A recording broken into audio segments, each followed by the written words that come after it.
Close your eyes and feel the weight of your body surrender to the mattress. Breathe deeply like someone returning home after a long journey. With each exhalation, release the tensions, the fears, the worries, because now you are returning to the center of everything, the place where the entire universe begins within you. For so long you were taught to look outward, to wait for circumstances to change, for someone to give you something, for time to favor you. But all of that is an illusion. What you call life is merely the reflection of what you already accept as true within your being. The world is not a broken mirror, it is a perfect mirror. It reflects with surgical precision what you hold in consciousness, even when you don't perceive it. There is a silent order in the universe, an invisible intelligence that responds to your every thought like a faithful servant. It doesn't distinguish between what you want and what you fear. It merely obeys the state you assume. And that is why the first step to manifesting miracles is not to do something. It is to be something. The miracle doesn't come from outside. It blossoms the moment you stop asking and begin to trust. While the body rests and the mind surrenders to sleep, a deeper part of you awakens. This part knows the way without a map, hears the call without words, and creates effortlessly. It is the I am, the silent presence that exists before any thought, before any name, before any form. And it is this presence that today I invite you to remember. You are not a lost fragment trying to find the whole. You are the whole experiencing a fragment. And when you understand this, the struggle ceases. There is no more resistance, only surrender. There is no more doubt, only trust, because what you seem to seek was always within you, awaiting the moment when you would cease the noise of the world to be able to hear the voice of certainty. Now, in this state between sleep and wakefulness, where reason quiets and the soul speaks, make space for something sacred, the remembrance that everything you imagine with faith already exists. You don't need to force, control, or understand the how. The universe doesn't ask for explanations. It simply responds to the feeling held with conviction. Therefore, in this meditation, you have not come to learn another technique. You have come to remember what the world made you forget, that you are the creator of the visible and the master of the invisible, that every image you embrace in silence is a living seed, and that every emotion you choose to feel is an order given to the universe. As you delve into the next words, let your mind become light, as if floating in the very space of creation. Nothing needs to be done. Nothing needs to be proven. Just feel and trust. Because what you now accept as real is what the universe will hasten to confirm. Now you are ready. The silence is prepared, and creation begins within you. First principle: everything begins within you. Nothing exists outside your consciousness. The world you see, the people you meet, the circumstances that surround you, all of this is merely a projection of what silently vibrates within you.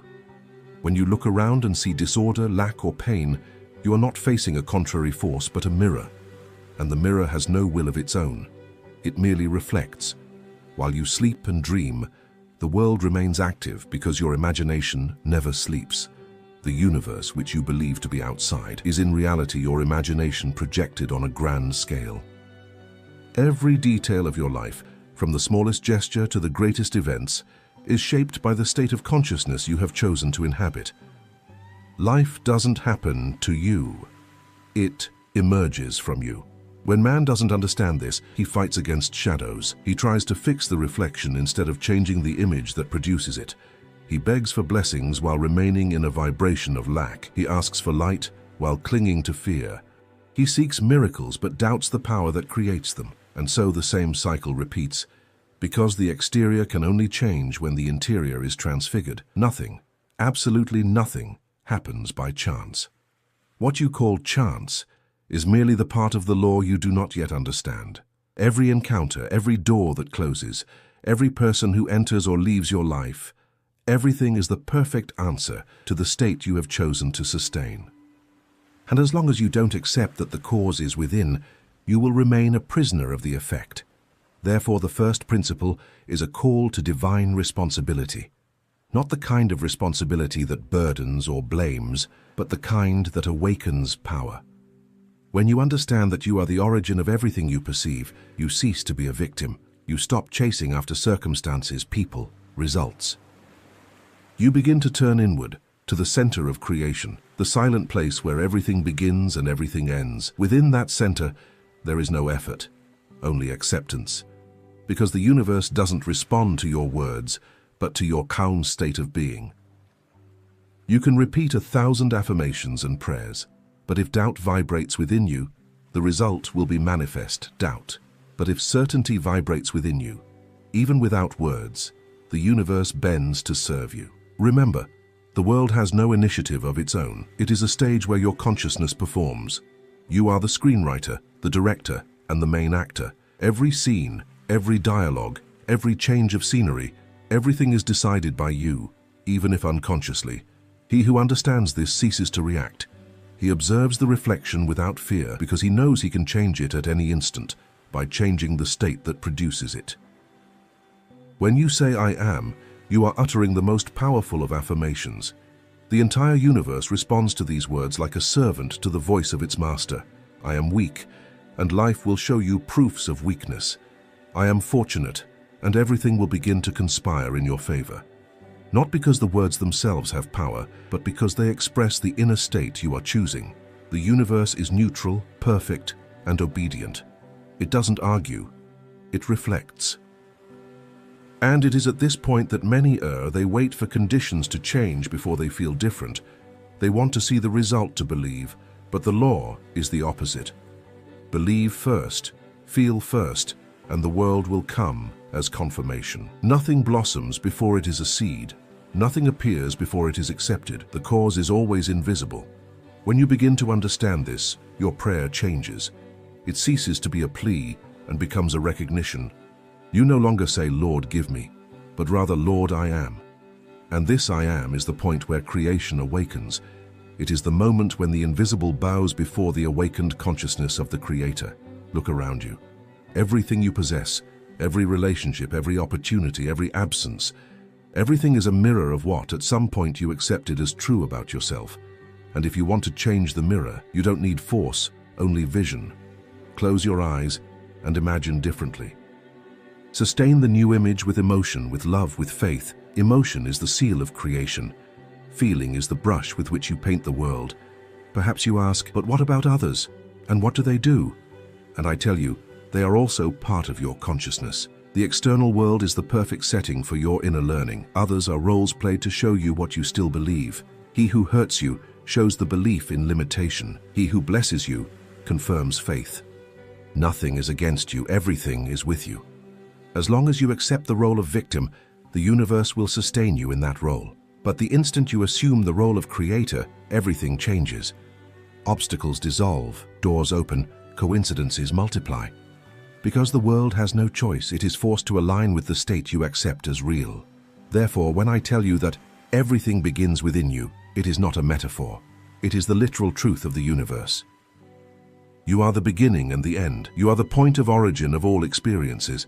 When you change the vibration of your consciousness, life will respond like the echo of a new voice. Before sleeping, acknowledge, everything I see is myself projected. Don't say this with guilt, but with gratitude, because that means you have the power to transform everything. If the world is a reflection, then you just need to change the inner mirror. And this change begins in imagination, sustained with conviction, felt with truth. Feel now deeply that you are the source, that everything around you is just awaiting your permission to change. Money, love, health, peace, none of this is far away. All of this is just form awaiting the command of awakened consciousness. When you understand this, you will see that you were never small. You just forgot who you are. And this remembrance is the first miracle. Because when man returns to the center, the universe returns to its axis, and what you once called miracle becomes routine. So, repeat in silence, with reverence and power. Everything begins in me, and in me, everything is fulfilled. Allow this phrase to resonate like a decree, not a request. Feel it expanding in your chest until it touches the space around you. And understand, what you say now, the universe is already obeying, because you are the very cause of creation. And the world is merely your reflection. Second principle, don't ask, assume. The universe doesn't respond to pleas but to states. When you ask, you confess lack. When you assume, you express power. He who asks says, I still don't have. He who assumes declares, I already am. And the universe, being obedient and literal, merely reflects what you affirm yourself to be. Thus, the more you ask, the further you place yourself from what you desire. But when you silently assume the state of already having, creation hastens to manifest the corresponding reflection. The human mind has been trained to beg. From an early age, man learns to seek outside. He asks others, he asks God, he asks chance. But the awakened creator doesn't ask. He commands not out of arrogance, but out of knowledge of the law. He knows that consciousness is the only reality, and that the I am within him is the same power that sustains the stars. He doesn't try to convince the universe. He instructs it with the vibration of certainty. To assume is not to pretend. Pretending is effort. It's theater. Assuming is repose. When you assume, you stop fighting, because you already feel complete. The beggar worries, the creator rests. This is the difference between one who waits for the miracle and one who becomes the miracle. The man who knows that everything already is, lies down in peace. He doesn't need to control or hurry. He merely aligns himself. To assume is to mentally enter the end. It is to feel now as one who already lives the desired outcome. If you desire abundance, feel the fullness before the money arrives.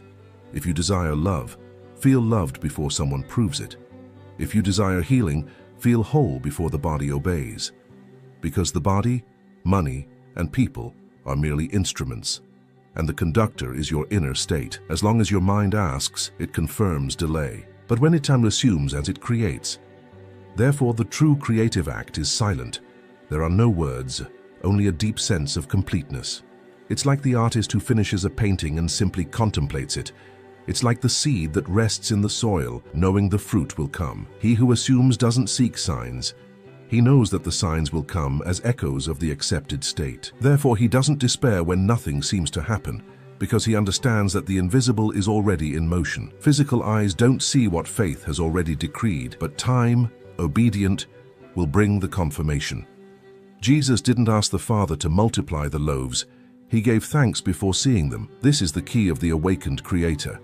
Gratitude before the proof, rest before the manifestation, because thanksgiving is the language of what is already done. He who gives thanks beforehand manifests first. He who asks too much waits forever. Many confuse faith with hope. Hope looks to the future. Faith dwells in the now. Hope says, one day it will be. Faith declares, it already is. And as the universe is a reflection, it can only confirm what is sustained in the present. There is no power in one day. There is power only in now. When you understand this, your prayer changes tone. It ceases to be a plea and becomes a declaration. No longer do you say, Lord, help me, but rather, I am sustained. No longer do you ask, take me out of scarcity, but you affirm, I am manifest abundance. The verb changes, and with it, the world changes. Because every word is born from a state, and every state generates a reality. To assume is an act of courage. It requires abandoning the addiction to waiting, the attachment to suffering, the need for external confirmation. It requires walking by faith and not by appearance. It requires looking at life and, even in the face of the opposite, saying, still I am. And in that still resides creative power. Because when the world seems to deny, the Creator sustains. When appearance screams no, faith responds, it already is. And the universe, obedient to consciousness, begins to rearrange itself. People change, doors open, synchronicities arise. Everything conspires in favor of one who already is. But there is a secret. One cannot deceive the state. It's not enough to repeat words, one must feel. The universe doesn't read the sound of your voice. It reads the vibration of your being. If you affirm wealth but vibrate in fear, you manifest lack. If you declare love but vibrate in need, you attract absence. But if in silence you breathe the feeling of what is already fulfilled, then creation bends. Therefore, before sleeping, enter the state of what is already done. Feel yourself within the desired scene as if it were now. Don't look at it from outside. Live it from within. Feel the ground under your feet, the air you breathe, the touch, the smell, the emotion. Allow the body to sleep in that state, and the universe will work during sleep. Sleep is the altar of the Creator. It is there that the invisible takes form. And when you awaken, don't seek proofs, be the proof. Walk with the posture of one who already has. Speak with the calm of one who has already seen. Give thanks as one who has already received. Because the world cannot resist this certainty. It bows before the consciousness that has already decided. So today, instead of asking, assume. Feel the silent power of the I am. Say in your mind, with the authority of the Creator, I no longer ask, I already am. And observe. The universe will hear this decree and reorganize itself to prove that you were right all along. To assume is the most silent and most powerful act that exists. It is surrender without doubt, command without effort, recognition without fear. And when man learns to assume, he discovers the secret of all miracles, that nothing needs to be brought from outside because everything already exists within. Third principle, imagine with faith, not with doubt. Imagination is the womb of the universe. Everything that exists was born from it. Before any form appeared, before there was light, sound, or matter, there was only consciousness, and within that consciousness, the image. Man has forgotten this power because he learned to doubt. He imagines good, but then quickly destroys it with thoughts of fear and impossibility. Thus, creative power is wasted, and life becomes a reflection of uncertainties, not dreams. When I tell you, imagine with faith, I'm not talking about an empty fantasy, but an act of conscious creation. Imagine, not as one who dreams, but as one who commands. See the desired scene with the eyes of the mind, feel it with the heart, and accept it as truth. Doubt is imagination's only enemy. It cuts the thread that connects the invisible to the visible. Faith, on the other hand, is the seal that transforms what is mental into physical, what is invisible into tangible. You can pray 1,000 times, but if your imagination contradicts your words, nothing will move. Because prayer is not spoken with the tongue, it is spoken with the inner image. The universe doesn't hear sounds, it reads vibrations, and the vibration of doubt is the negation of the request. When you imagine and doubt, you are saying, I don't believe. And the universe, obedient as always, responds, so be it. Therefore, it's not about imagining with force, but with purity. A single image, sustained with faith, is more powerful than 1,000 anxious thoughts. Faith doesn't need to push, just sustain. It is the calm of the Creator who knows, what I see within, the world will see outside. Haste is the voice of doubt. Rest is the signature of certainty. Imagine with faith. Close your eyes and contemplate what you desire as if it already were. See the final result, not the process. The universe doesn't need you to tell it how, only what is. Faith is the state of the accomplished end, and the end contains all the means. If the end is true within you, the path will make itself without effort. When you imagine with doubt, you divide your creation. It's like planting a seed and uprooting it the next day to see if it's growing. Nothing blossoms without patience. Faith is the fertile soil. Doubt is the desert. What you imagine and allow to rest grows in silence. The universe doesn't forget what was felt with conviction. Doubt always asks, what if it doesn't work out? Faith answers, it already has. Doubt looks at what is. Faith looks at what will be and acts as if it already were. Doubt tries to control. Faith rests and watches the reflection change. You were not made to fight reality, but to redesign it. Your imagination is the brush with which you paint destiny. Every scene you create within you is a living form waiting to be born. But birth only happens when faith is the womb that sustains it. It doesn't matter what you see now. What matters is what you choose to see within. The blind man who imagines light will find it. The poor man who imagines abundance will attract it. The sick man who imagines health will embody it. Because what you imagine with faith is not just thought, it is creative vibration. Jesus didn't see the sick, he saw the healed. He didn't see the stormy sea, he saw the calm. He didn't doubt because he saw the invisible as more real than the visible. And that is how the miracle happens, not by effort, but by inner vision. Don't worry if you can't see clearly in your mind. Imagination is not just image, it is feeling. If you can't see, feel. Feel the result as true, and that will be enough. The sensation is the most direct channel between you and the invisible. When you feel something intensely, creation has already begun. Every time you imagine with faith, you are writing the script of your own life. Every time you doubt, you tear out a page. There is no punishment, only consequence. Life returns what you sustain. Doubt is the voice of the old mind which lives in fear and lack. Faith is the voice of the spirit which knows that everything already is. Therefore, when doubt comes, don't fight it. Just smile and say, I know who I am. I am the creator, not the creature, and return to your image, to your accomplished end, to the feeling of what is already fulfilled. Rest there until it becomes natural. Naturalness is the secret. When desire no longer seems distant and becomes familiar, it becomes inevitable. Everything that is natural to consciousness manifests in the physical world. Thus, your only job is to make the desired natural within you. Imagine with faith, effortlessly. Feel the joy of having already received. Mentally live the final scene until it seems real to you, and then forget it. Not because you doubt, but because you trust. Trust is the silence after the decree.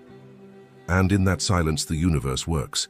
So while your body rests and your mind relaxes, repeat inwardly, I see only the accomplished end. I feel only the certainty of what is already fulfilled. And when sleep envelops you, let this image descend to the deepest part of your consciousness. Because what is seen with faith during sleep becomes destiny in wakefulness. Nothing is missing from you, because everything you imagine with faith is already yours. Doubt is merely the shadow of old belief, but you are not a shadow, you are light. And when your imagination aligns with that light, the impossible bows before you. Therefore, remember, don't ask, don't fear, imagine with faith. Because faith doesn't create, it reveals what always was. Fourth principle, don't believe in signs, create them. The human mind loves to seek external confirmations. It looks at the clock expecting coincidences, observes repeated numbers, phrases on billboards, gestures of people, and says, the universe is sending me signs. But the truth is that the universe doesn't send signs. It reflects states. Every coincidence that arises is merely the mirror of what already vibrates within you. It's not the sign that creates the state, it's the state that creates the sign. As long as you believe that signs come from outside, you will remain a prisoner of appearances. You will be like someone who looks at a reflection in the water trying to change his face. The reflection merely obeys. So is life. If your interior changes, the reflection alters. If the interior remains the same, no new sign can save you. The awakened man doesn't wait. He creates. He is not impressed by what he sees because he knows that what he sees is delayed. It's crystallized past. True power lies in the invisible, and the invisible is moved by what you accept as real now. When you imagine something and remain faithful to the image, the entire universe begins to organize itself in silence. People, places, circumstances, everything begins to align even if your eyes don't yet see it. But the impatient man looks around and says, I still see nothing, maybe it's not working. And in that instant, he undoes what he had created. Because the universe can only confirm what is sustained without hesitation. Therefore, don't believe in signs, be the sign. Instead of waiting to see changes, feel yourself as the change. Instead of seeking proof, become the proof. The most powerful sign in the universe is your own state. When you are at peace, the world around you organizes itself to reflect that peace. When you are in inner abundance, opportunities begin to sprout naturally. When you are in love, relationships transform effortlessly. He who seeks signs lives in delay. He who creates signs lives at the origin. And to live at the origin is to live as God, the center from which everything flows. Think of an artist painting a canvas. He doesn't wait for the colors to mix themselves. He decides what each stroke will be. So are you. You were not made to interpret the world. You were made to project it. Your imagination is the brush. Faith is the hand that holds the brush. And feeling is the paint that gives color to creation. When you doubt and wait for a sign to believe, you are telling the universe, I still don't believe. But when you assume the state and sustain it, the sign comes as a consequence. And the curious thing is that when it comes, you no longer need it because you are already convinced. This is the true spiritual paradox. Signs only appear when you stop needing to see them. The visible world is the stage where the invisible takes form.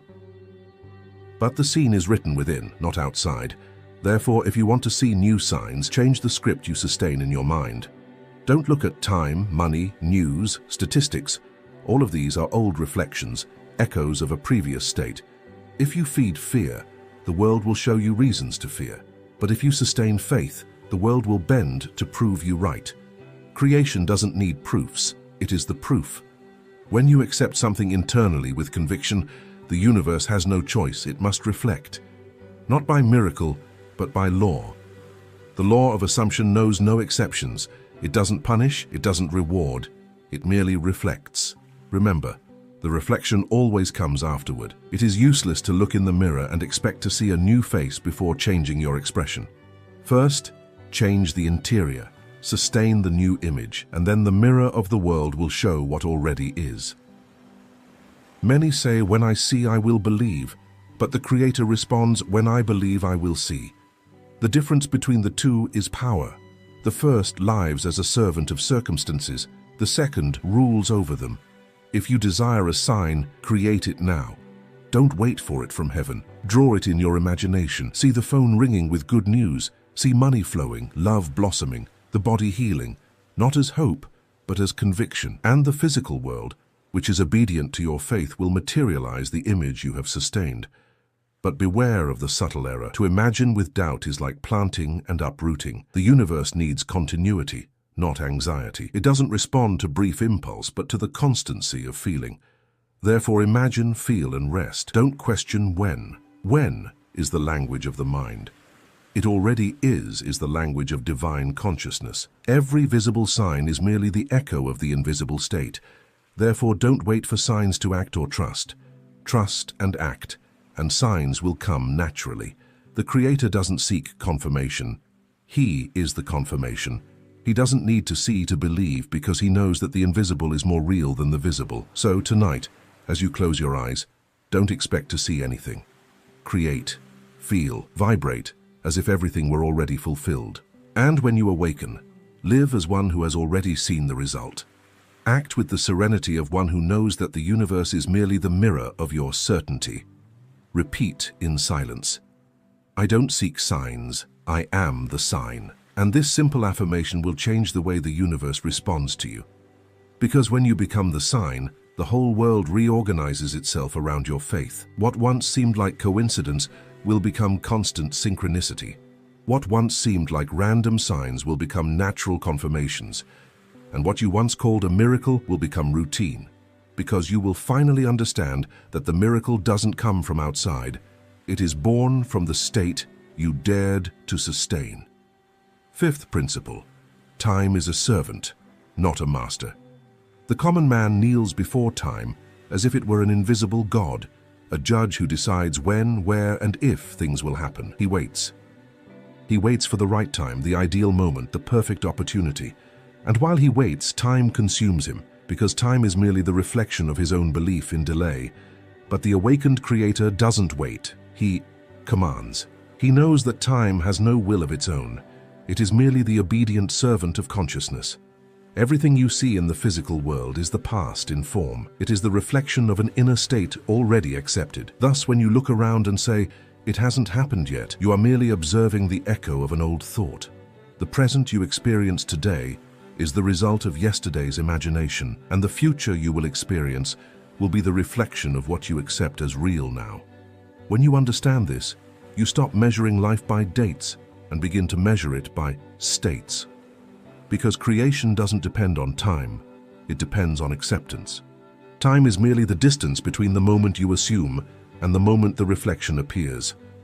And this distance is not punishment, it is mercy. It is the interval that allows your faith to solidify, but many confuse patience with waiting.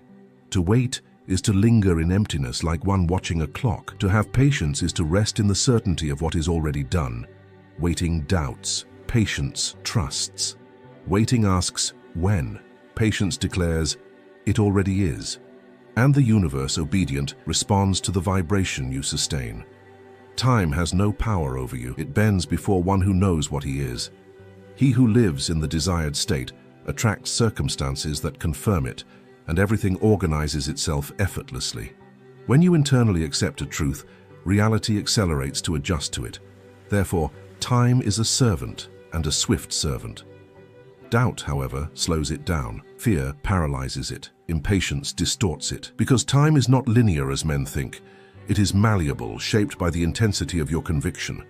A minute of firm faith can be worth more than years of uncertainty. See, for example, the artist who paints with inspiration. He loses track of time because he is immersed in the creative state. The same happens to you when you enter into harmony with your desire. Time dissolves.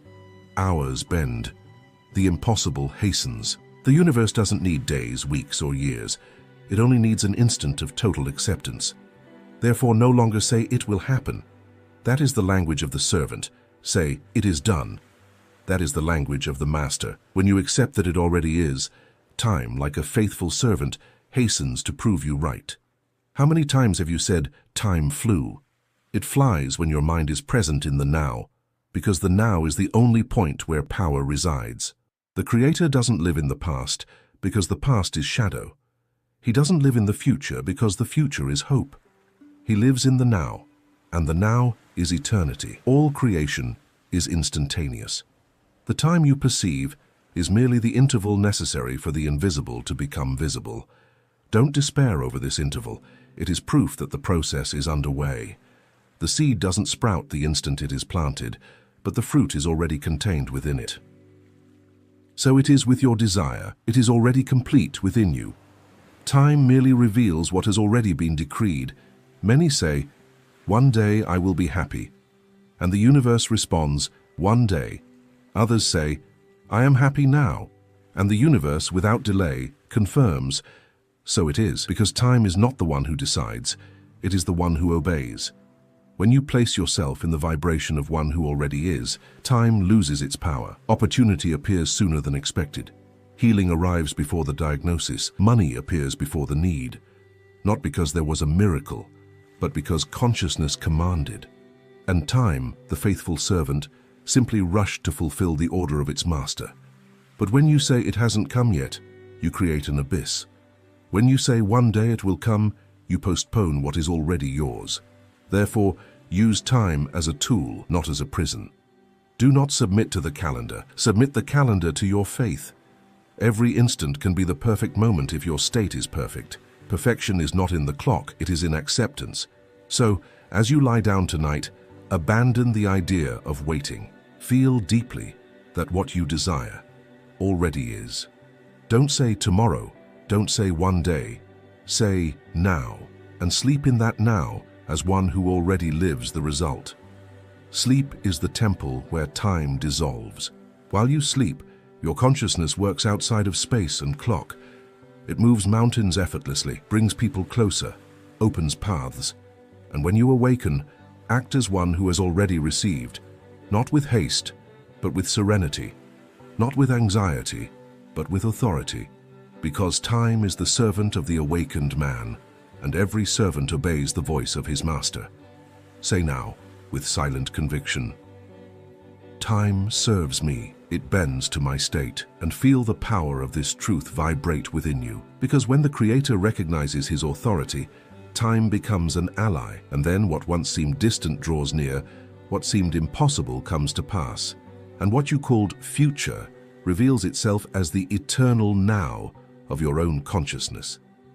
Do not be deceived by the clock. It is merely a symbol of your belief. Time is not an obstacle, it is an instrument. And you are the conductor. The tempo obeys the beat of your faith. Haste is noise, but trust is music. And when your consciousness plays the right note, the entire universe dances to the rhythm of your now. Sixth principle: fear is inverted faith. Fear is the unconscious use of the same force that creates miracles. It is faith applied to the opposite of what you desire. It is imagination sustained in the worst-case scenario. It is creative power working against you, not out of malice, but out of obedience. The universe doesn't distinguish between what you want and what you fear. It merely responds to what you emotionally accept as true. When you feel fear, you are silently affirming, "This can happen to me," and the universe, faithful to your belief, begins to move circumstances to prove you right. Therefore, fear is subtle and dangerous. It seems passive, but it is creative. It plants and harvests at the same time. It feeds what you don't want to see blossom. Many imagine that to overcome fear, it is necessary to fight against it, resist it, confront it head-on. But fear does not dissipate by force. It dissolves by consciousness. Fear is merely the momentary absence of the memory of who you are. When you remember your true nature, fear loses its meaning. It's like a shadow that disappears the instant you turn on the light. Everything that frightens you is born from a lie, the belief in separation. When you believe that there is something outside of you with power over your life, fear is born. But when you understand that everything comes from within, fear transforms into reverence. You stop fearing the world and begin to respect the law. And respect for the law is freedom, not imprisonment. The human mind has grown accustomed to using imagination to foresee dangers. It thinks it is protecting itself, but in reality, it is creating. Fear is the unconscious prayer of one who has forgotten the power he carries. Every worry is a disguised request. Every anxiety is an assumption sustained with emotion, and the universe responds with mathematical precision to what has been emotionally accepted. When you understand that fear is misguided faith, you stop feeling guilt and begin to feel responsibility. You don't need to end fear, just change the direction of faith. The energy is the same. What changes is the focus. He who fears is affirming, "I believe in evil." He who trusts declares, "I believe in divine order." Both are believing, both are creating, but in opposite directions. Therefore, don't resist fear. Observe it. When it arises, breathe deeply and ask yourself, what is this feeling showing me about what I still believe? Because fear is merely the mirror of a hidden belief. And when you see that belief in the light of consciousness, it dissolves. Consciousness is the sun that melts the shadows. Don't fear feeling fear, only fear remaining in it. The difference between the awakened man and the asleep man is not the absence of fear, but the choice not to identify with it. The awakened creator observes fear as a passing cloud in the sky of the mind. He doesn't run, doesn't flee, doesn't fight. He merely says, "Even if fear screams, I remain in peace." And fear without nourishment falls silent. Fear is always a messenger. It shows you where you still believe you are small, limited, separated from the source. But every time you face it with consciousness, you grow. Every time you choose faith instead of panic, you strengthen the invisible muscle of your creative consciousness. Fear is the guardian of the door. It tests your conviction. And when you pass through that door, you realize that there was never a monster, only a distorted mirror of your power. True faith is not the absence of fear. It is the presence of certainty. It is the decision to remain firm even when appearance screams the opposite. It is walking in the dark with the confidence of one who knows that the path is already laid out. It is saying, even if I don't see, I know. And in that I know, fear loses all its strength. When fear arises, and it will arise as a whisper, a shiver, a shadow, just observe. Don't accuse yourself. Just return to the center. Close your eyes and feel your heart pulsing. Remember, this life that pulses within you is God moving, and God does not fear himself. Fear is merely the forgetting of that unity. To every thought of fear, counter with a remembrance of power. I am the cause, not the effect. I am the creator, not the creature. I am the perfect reflection of divine order. Repeat these truths until the vibration of fear dissolves. Because fear cannot resist the remembrance of the I am. While most people run from fear, the awakened man transforms it into a portal. He uses the same energy that would paralyze him to propel faith. He converts trembling into certainty, chaos into focus, doubt into prayer. He understands that fear, when illuminated by consciousness, becomes fuel. It is the push that takes him inward, to the point where nothing external can touch him. So when fear comes, and it will come as a whisper, a shiver, a shadow, just observe. Do not reject it. Say in silence, I recognize your origin, but I do not feed you. And affirm again, I trust I am sustained. I am untouchable in my certainty. Fear doesn't need to be destroyed, it needs to be transformed, because the same power that created it is what creates miracles. The only difference is the direction of the gaze. When you look at the light, fear becomes faith. And faith is the silent certainty that nothing can be lacking to you, because the entire universe is within you, waiting only for you to choose to trust. Seventh principle: nothing needs to change outside, only inside. Everything you see around you is consequence, never cause. The external world is a mirror so faithful that it is relentless. It doesn't create, it merely shows what has already been accepted in consciousness. The error of most is to try to change the reflection without changing the face. It's like someone who, upon seeing their own image in a stained mirror, tries to clean the glass when the dirt is on their own face. So is the life of one who seeks to correct circumstances without transforming the inner state. Nothing you see has a life of its own. People, opportunities, challenges, everything is an expression of your inner vibration. When you change the state, the scenery changes naturally. The physical world is merely the stage where your consciousness performs, and as long as you insist on altering the scenery, forgetting the actor, the drama repeats. But the instant you change the character, the state of being you are inhabiting, the entire script rewrites itself. The sleeping man blames the world. He says, "I can't because of the country, the government, the job, the other person," but the awakened man knows that each of these justifications is merely a way of not looking inward. The world is neutral. It merely returns to you the image you silently sustain. Nothing is denied to you, only mirrored. Therefore, don't try to change the scene. Change the actor's state. If you want to see love, become loving. If you want to see abundance, assume the consciousness of one who already has. If you want to see respect, feel worthy. Because the world doesn't respond to your words, but to what you are. You can memorize phrases, affirm prosperity, repeat mantras, but if within you vibrates the fear of lack, the reflection will be lack. There is no possible deception before the law. It is exact like a mirror's reflection. Here's what Neville taught. The exterior is nothing but the echo of the interior. The echo never precedes the voice. When you understand this, life simplifies. You stop fighting against appearances because you understand that they are merely temporary effects. The true creator doesn't argue with shadows. He changes the light that projects them, and that light is consciousness. If you find yourself in an environment of scarcity, don't rebel against it. See it as a mirror of the state you inhabited until now. Give thanks for the reflection, for it shows you the exact point where inner change is needed. And then, without resistance, change the feeling. Close your eyes and imagine the opposite of what you see, until the new state becomes more real than the old one. This is the true alchemy of the soul, to transform shadows into witnesses of your faith. The external world is slow because the internal is constant. It needs time to align with the new vibration. Therefore, don't rush to seek results. Sustain the new vision until it becomes natural. The reflection will come inevitably. There is no force that can prevent the exterior from obeying the interior. Nothing needs to change outside. The outside is merely the inside revealed in time. All struggle is a waste of energy because it tries to invert the natural order of creation. Man fights with effects when he should address the cause, and the cause is always in the assumed state. Have you ever seen the sun struggle to light the day? No. It simply is, and the world lights up as a consequence.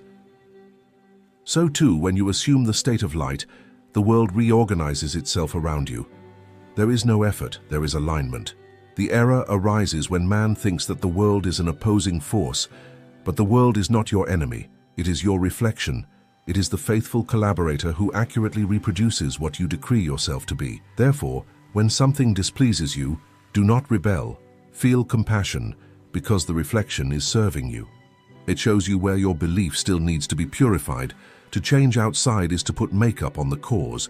To change inside is to heal the root. And the root of life is imagination sustained with faith. Think of a garden. It's no use rearranging the flowers if the soil remains the same. Change the soil, and the flowers will change as a consequence. So too with your life. The soil is your inner state. The fruit is your external reality. Therefore, all true transformation is silent. It begins the moment you decide to feel different. And when the feeling changes, the entire universe begins to reorganize itself. People disappear, others emerge, opportunities reveal themselves, doors close and new ones open. None of this is coincidence. It is the reflection obeying the new vibration. So if you want to change the world, don't touch it. Touch your consciousness. See within you the scene opposite to what bothers you. Feel it as real. And then rest in the certainty. It is done. You don't need to announce, explain, or convince anyone. The universe doesn't respond to words. It responds to states. Repeat in silence. Nothing needs to change outside. I change within, and the world obeys. This is the law, and the law never fails, because the world is a mirror, and your consciousness is the face it reflects.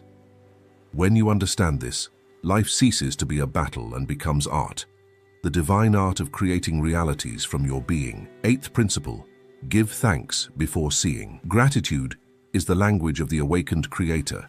It is the seal of faith, the signature of what is already fulfilled. When you give thanks for something you don't yet see, you are telling the universe, I have already received it. And the universe, faithful to your vibration, merely confirms what it hears from your consciousness. To give thanks beforehand is the most silent and powerful gesture that exists. It is faith in action. The common man only gives thanks afterward. He sees the result, touches the fruit, counts the money, receives the answer, and only then says thank you. But this is not gratitude, it is reaction. True gratitude is born before, in the invisible. It is the anticipated joy of one who already knows the end. And when the end is accepted internally with emotion, the physical world hastens to translate it into form. Gratitude is proof that you have understood the law. It is the language of certainty. When you say thank you without yet having received, your consciousness is witnessing the invisible reality as already existing. And the universe responds, so be it. Because it doesn't distinguish between the seen and the felt, it merely obeys the feeling held with conviction. It is not possible to give thanks and doubt at the same time. Doubt asks, gratitude affirms. Doubt waits, gratitude rests. Doubt complains, gratitude recognizes. He who learns to give thanks before the miracle appears has already entered the state of the miracle. Every true prayer is an expression of gratitude. The error is to believe that prayer is a request. A request declares absence, and the universe returns absence. But gratitude declares presence, and the universe returns abundance. Therefore, when you want to change something, don't ask. Give thanks. Don't say, Lord, give me. Say, Lord, I thank you because I have already received. This is the secret of those who create with authority. To give thanks beforehand is an act of power. It is to live mentally in the result before it manifests. It is to act as one who already has, speak as one who has already won, feel as one who has already achieved. And this state of inner fullness is irresistible to the universe. It is forced to align with the vibration of completeness. Genuine thanksgiving changes the frequency of the mind. When you give thanks sincerely, there is no room for lack. A grateful mind becomes an open, receptive, expansive channel. And the more you give thanks, the more you receive, not by luck, but by law. The consciousness of abundance attracts abundance, just as sound attracts echo. Gratitude is vibration, not just words. Many say thank you mechanically, but continue to vibrate in scarcity. True gratitude is felt, not spoken. It is the deep emotion of one who recognizes that everything is already done. When this feeling becomes natural, the universe has no choice but to materialize it. Think of the sun. It doesn't wait for applause to shine. It gives because it is its nature. Gratitude does the same for you. It places you in the effortless flow of giving and receiving. He who gives thanks beforehand becomes a source, and the source never dries up. Even in the face of a difficult circumstance, give thanks. Not for the pain, but for what it is revealing. Every challenge is merely a mirror of the part of you that still needs to remember its own power. Give thanks, because it means that the universe is still training you to sustain something greater. Gratitude transforms obstacles into portals, losses into lessons, waiting into gestation. He who complains blocks the flow. He who gives thanks opens the floodgates of the invisible. Because complaining vibrates in lack, and lack can only generate more lack. But gratitude vibrates in completeness, and completeness can only generate abundance. So, make gratitude your constant prayer, not just upon waking or before sleeping, but in every instant. Give thanks for the air, for life, for the opportunity to create, for what has already come and for what is on its way. There is no difference between the two, because everything already exists. The difference is only the time it takes for the invisible to become visible. Give thanks as one who harvests. Give thanks as one who already has. And observe, the physical world, obedient to your vibration, will begin to deliver to you the proofs of what your soul already knew. The true creator is one who smiles amidst absence, because he has already seen the invisible. He gives thanks while the world doubts, and the world, embarrassed, rushes to confirm his faith. Give thanks before seeing. Give thanks before touching. Give thanks before understanding. Because thanksgiving is not a response, it is a command. It is the silent decree that says to the universe, "This is mine, and I receive it now." So tonight, while your body rests, whisper with your heart, "Thank you, for it is already done." Repeat this until the feeling replaces the thought, and when sleep envelops you, the vibration of gratitude will descend to the deepest part of consciousness, where all forms are born. And tomorrow, upon opening your eyes, don't seek the miracle, be the miracle. Walk as one who has already received, speak as one who already possesses, breathe as one who already is. Because he who gives thanks beforehand doesn't live waiting, he lives creating. And the universe, the perfect servant of awakened consciousness, does not delay in confirming with proofs what faith had already declared. Ninth principle, sleep in the end. Sleep is the portal between the invisible and the visible. It is the sacred instant when man leaves the world of forms and returns, even if unconsciously, to the creative source. During sleep, the rational mind falls silent, and the subconscious, the faithful servant, takes command. It is in this state that the seed of creation is planted, and everything that was felt before falling asleep begins to become flesh, circumstance, event. Therefore, the instant preceding sleep is the most powerful of your day. It is the moment when your consciousness delivers to the universe the definitive order about what must be manifested. And the universe, obedient, executes without questioning. If you fall asleep in fear, fear blossoms. If you fall asleep in faith, faith bears fruit. If you fall asleep lamenting, the world will give you more reasons to lament. But if you fall asleep giving thanks, the universe will transform your gratitude into visible form. To sleep in the end is to fall asleep feeling the result as already fulfilled. It is to live in imagination, the final scene of what you desire, and let the body rest within that emotion. It doesn't matter if nothing around confirms it. The physical world is slow, but the invisible is instantaneous. When you accept the end within you, time and space merely reorganize themselves to deliver the reflection. The spiritually asleep man falls asleep as a victim. He reviews the day's problems, relives mistakes, reinforces absences, and without realizing it, he is decreeing tomorrow. Every night he plants the same seeds, and every morning he harvests the same fruits. The awakened man does the opposite. He uses sleep as an altar. He consciously chooses what the subconscious will work on. Before sleeping, the creator doesn't say, "I hope it happens." He says, "It is done." He doesn't lie down in anxiety, but in certainty. He doesn't seek the how, because he knows that the how belongs to divine intelligence. He simply surrenders to the feeling of the accomplished end and sleeps in it, like one resting in the arms of the creator himself. To sleep in the end is an act of pure faith. It is to tell the universe, "I have already seen, I already am." And this silent certainty is the most powerful prayer that exists. It doesn't ask, doesn't beg, doesn't demand. It simply accepts. And what is accepted inwardly cannot fail to become visible. The secret is this. The subconscious accepts as truth everything you feel to be real the moment you fall asleep. It doesn't argue, doesn't reason, doesn't doubt. If you fall asleep with the feeling of failure, it records it as law and reproduces it. But if you fall asleep with the feeling of fullness, it records it and manifests it. The subconscious is the fertile soil of creation. and sleep is the moment of sowing. Therefore, do not lie down carrying the weight of the day. Mentally forgive everything and everyone, including yourself. Free your heart from resentment, because sleep doesn't accept burdens, it only multiplies what it receives. Enter into rest as one who enters a temple. Silence your thoughts and begin to build the desired scene. See clearly, feel deeply. Don't watch the scene as a spectator. Live it. Feel the touch, the sound, the breath, the emotion of already being in the place where you desire. If it is prosperity, feel the relief of one who is already provided for. If it is love, feel the warmth of the beloved presence. If it is healing, feel the body light, restored, perfect. It's not forced imagination, it's a remembrance of what already exists.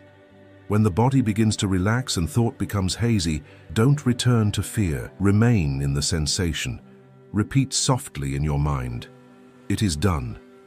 I am already what I wish to be."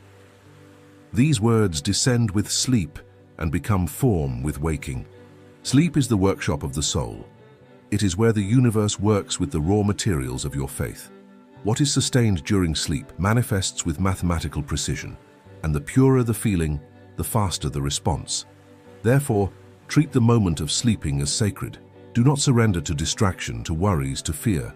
Surrender to faith. The man who learns to sleep in the end discovers that the power of creation is not in effort, but in rest. He understands that victory is not won, it is assumed. And sleep is the silent testimony of that assumption. It is the way in which consciousness tells the universe, "I trust." Thus, tonight, before closing your eyes, choose the end you wish to live. Not a vague desire, but a specific, simple scene charged with emotion. Feel the joy of having already received. Allow the body to completely surrender to this sensation. And when sleep takes you, the universe will begin to weave the invisible path that will make your vision inevitable. Sleep in the end, not as one who waits, but as one who knows. Not as one who asks, but as one who possesses. Because he who sleeps in the end awakens at the beginning of the miracle. 10th principle: don't speak of what you don't want to perpetuate. Every word is a seed. Every phrase spoken with emotion is a silent decree cast into the soil of consciousness. Man has forgotten the power of his own voice, and therefore speaks without vigilance, laments without realizing, describes pain with the same force with which he could create healing. The law doesn't distinguish between what you want and what you reject. It merely multiplies what you affirm with feeling. And every time you speak of what you don't desire, you are asking for more of it, even without knowing. The word is not sound, it is creative vibration. It is born from the inner state and returns to it amplified. The universe doesn't understand irony or double intentions. It understands vibration.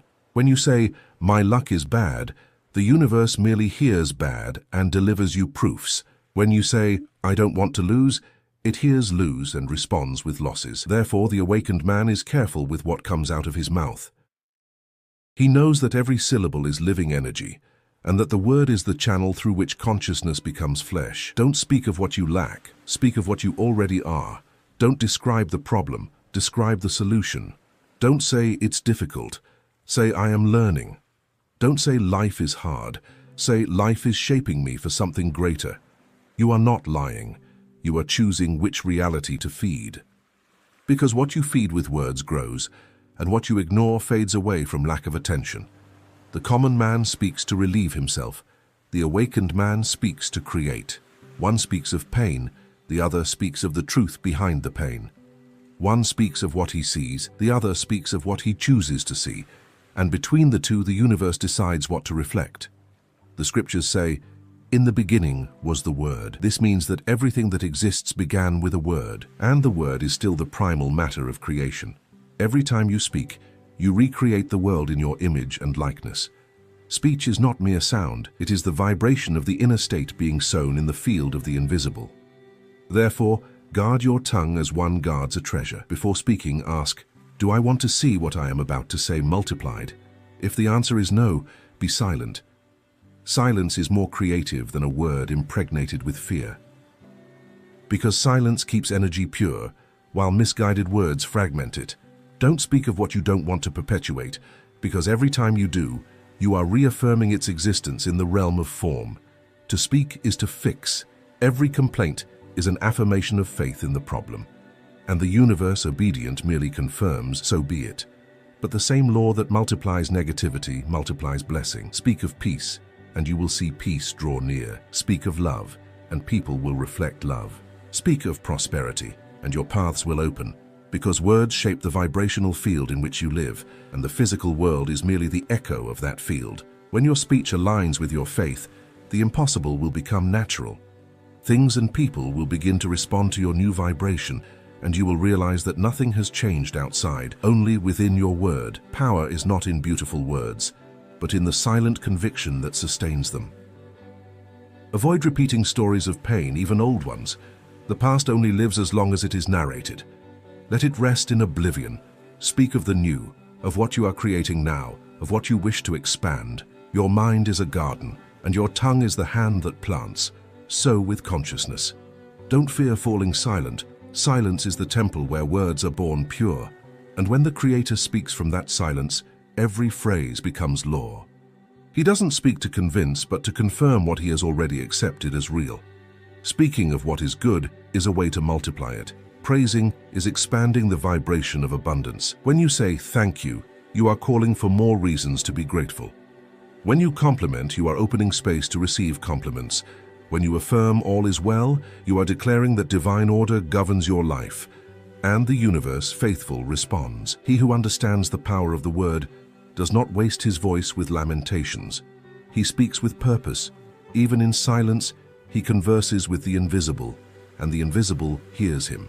He understands that the word is the bridge between spirit and matter, between desire and form, and every word, spoken or thought, is a vibration cast into the ether, waiting to be returned in concrete form. Therefore, guard your word as one guards the breath of creation itself.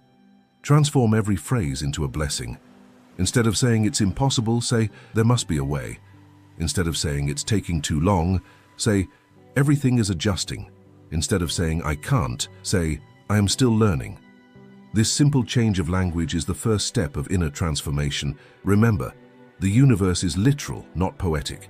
It doesn't interpret intentions, it obeys vibrations, and your word is the code that programs it. So, make your word an instrument of light. Speak only of what you want to perpetuate, and when you don't know what to say, choose silence, because even silence, when it comes from certainty, creates. Repeat in your mind, my words are living seeds. I plant only what I wish to harvest. And observe, the universe, faithful gardener of your consciousness, will begin to return to you harvests proportionate to what you dared to declare.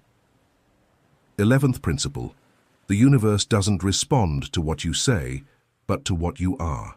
Creation is not made of words, it is made of states. The universe doesn't react to what you proclaim with your mouth, but to what you silently accept as truth within you.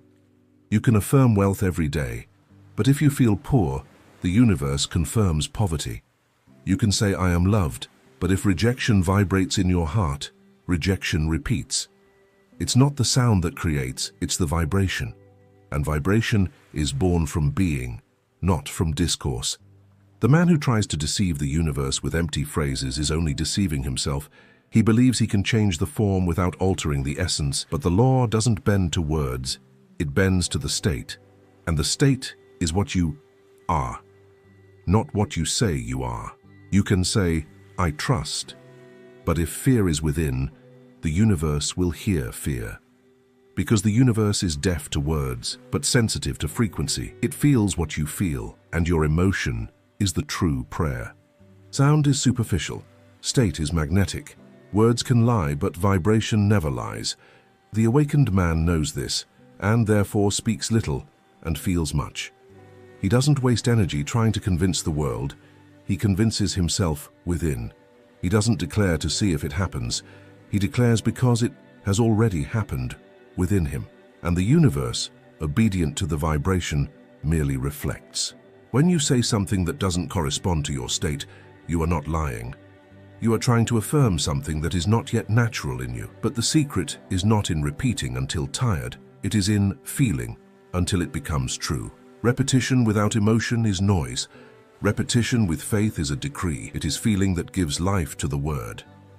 Think of an actor playing a role.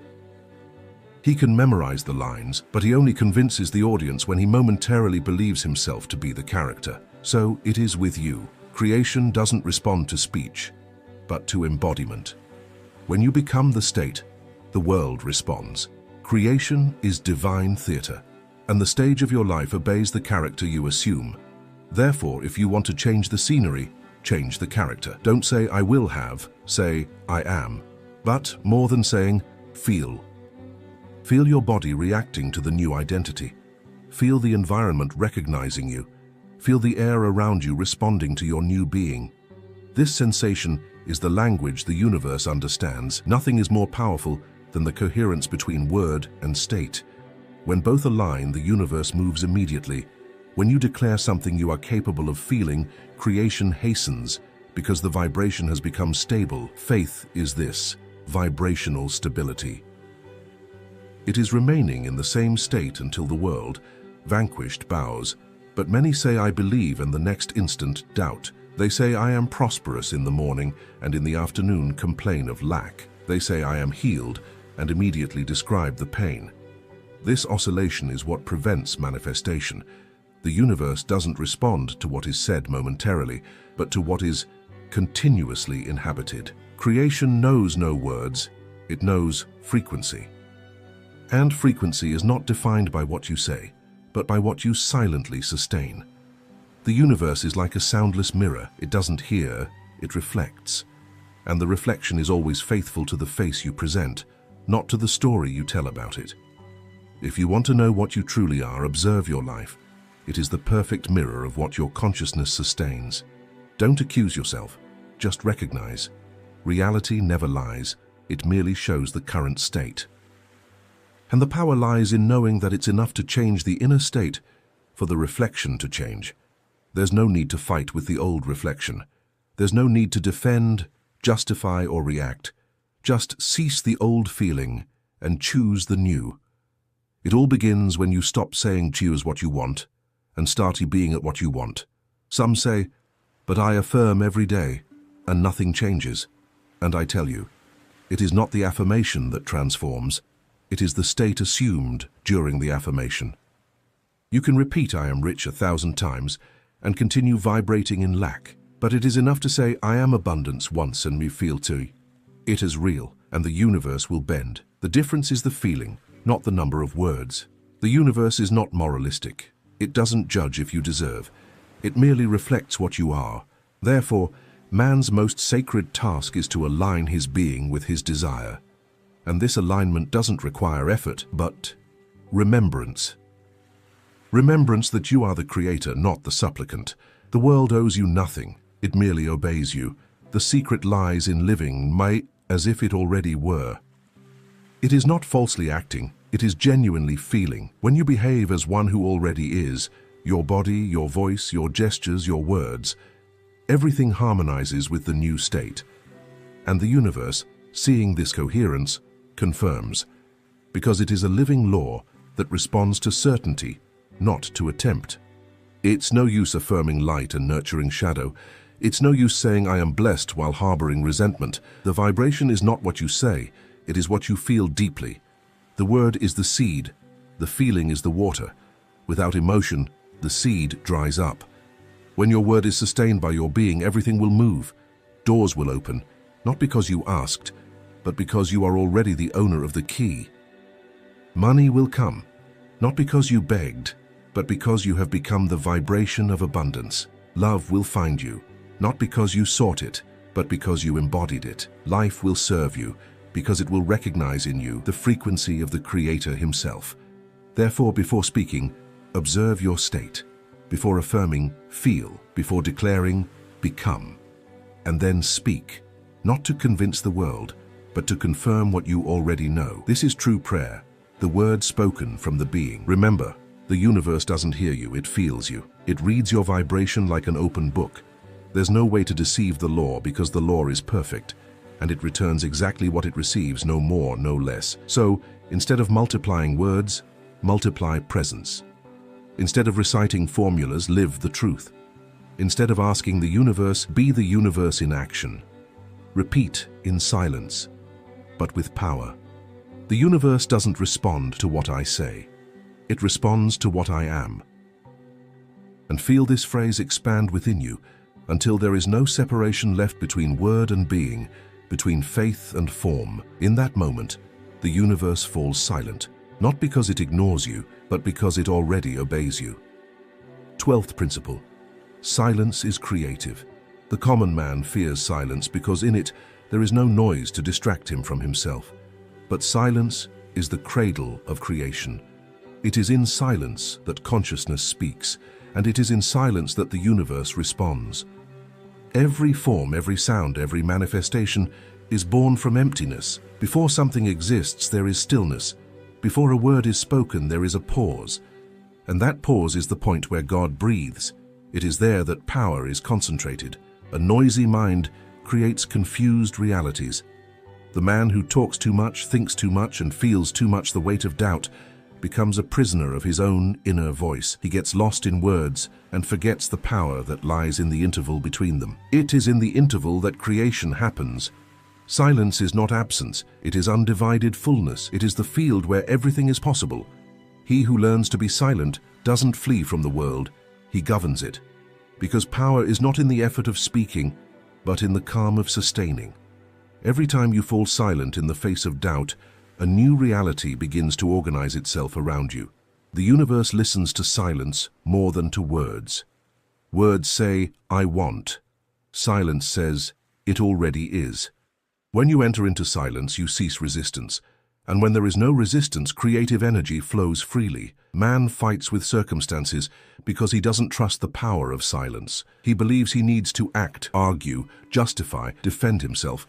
But every action born of fear is noise, and noise interrupts the flow of creation. Silence is not passivity, it is authority. It is the state of one who has already decided and doesn't need to repeat. The king doesn't shout orders, he speaks once and everything moves. So it is with awakened consciousness. It issues the command once and rests in silence, knowing that the universe is executing. True silence is not of the mouth, but of the mind. It is when inner dialogue quiets and certainty takes the place of questions. As long as there is doubt, there is noise. As long as there is a need for proof, there is interference. Silence is proof that you trust. It is the signature of mature faith. When man says, I don't know what to do, it is because the noise of the mind has covered the voice of consciousness. The answer is always there, in the space between one thought and another. It is in that interval that intuition speaks, and intuition is the language of God. But to hear it, one must learn to be silent. To silence is not to forcibly stop thinking, but to shift the mind's focus to being. It is to allow thought to dissolve into the present. It is to be so entirely in the now that there is no room for fear of the future or for the weight of the past. In silence, you exist pure, whole, and it is from this state that power flows. The world teaches that silence is emptiness, but the awakened creator knows that silence is fullness. It is the place where the invisible organizes itself to become visible. Every prayer you make, every desire you feel, every image you create, everything is answered in silence. The mind's noise prevents you from realizing that the answer has already come. Silence is like the soil, fertile yet still. When the seed is cast, the soil doesn't argue, doesn't ask, doesn't doubt. It merely receives, and in silence, it transforms the seed into life. So it is with consciousness. When you cast a desire and then quiet yourself, the universe works beneath the surface. And when you speak again, you uproot the seed. Learn to be silent after decreeing. Say what you desire only once with conviction, and then keep silent. Don't speak of the matter, don't explain, don't ask for signs. Silence is the seal that closes the creative cycle. Without it, energy disperses. With it, creation is completed. The awakened man speaks little because he has discovered that silence is his most powerful language. When he falls silent, the world bows. When he rests, circumstances move. He doesn't react, he observes. He doesn't force, he allows. And the universe, obedient to his state, responds with accuracy. There is silence in the heart of the stars. There is silence in the growth of trees. There is silence in the flowing of rivers. And yet, everything is in motion. So it is with you. When your mind silences, creation accelerates. Power manifests naturally. Silence is the channel of revelation. It is in it that consciousness shows what is already yours. As long as you speak too much, you block listening.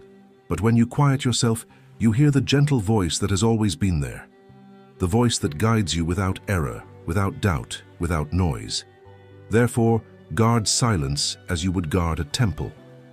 When fear screams, fall silent. When anxiety pushes, fall silent.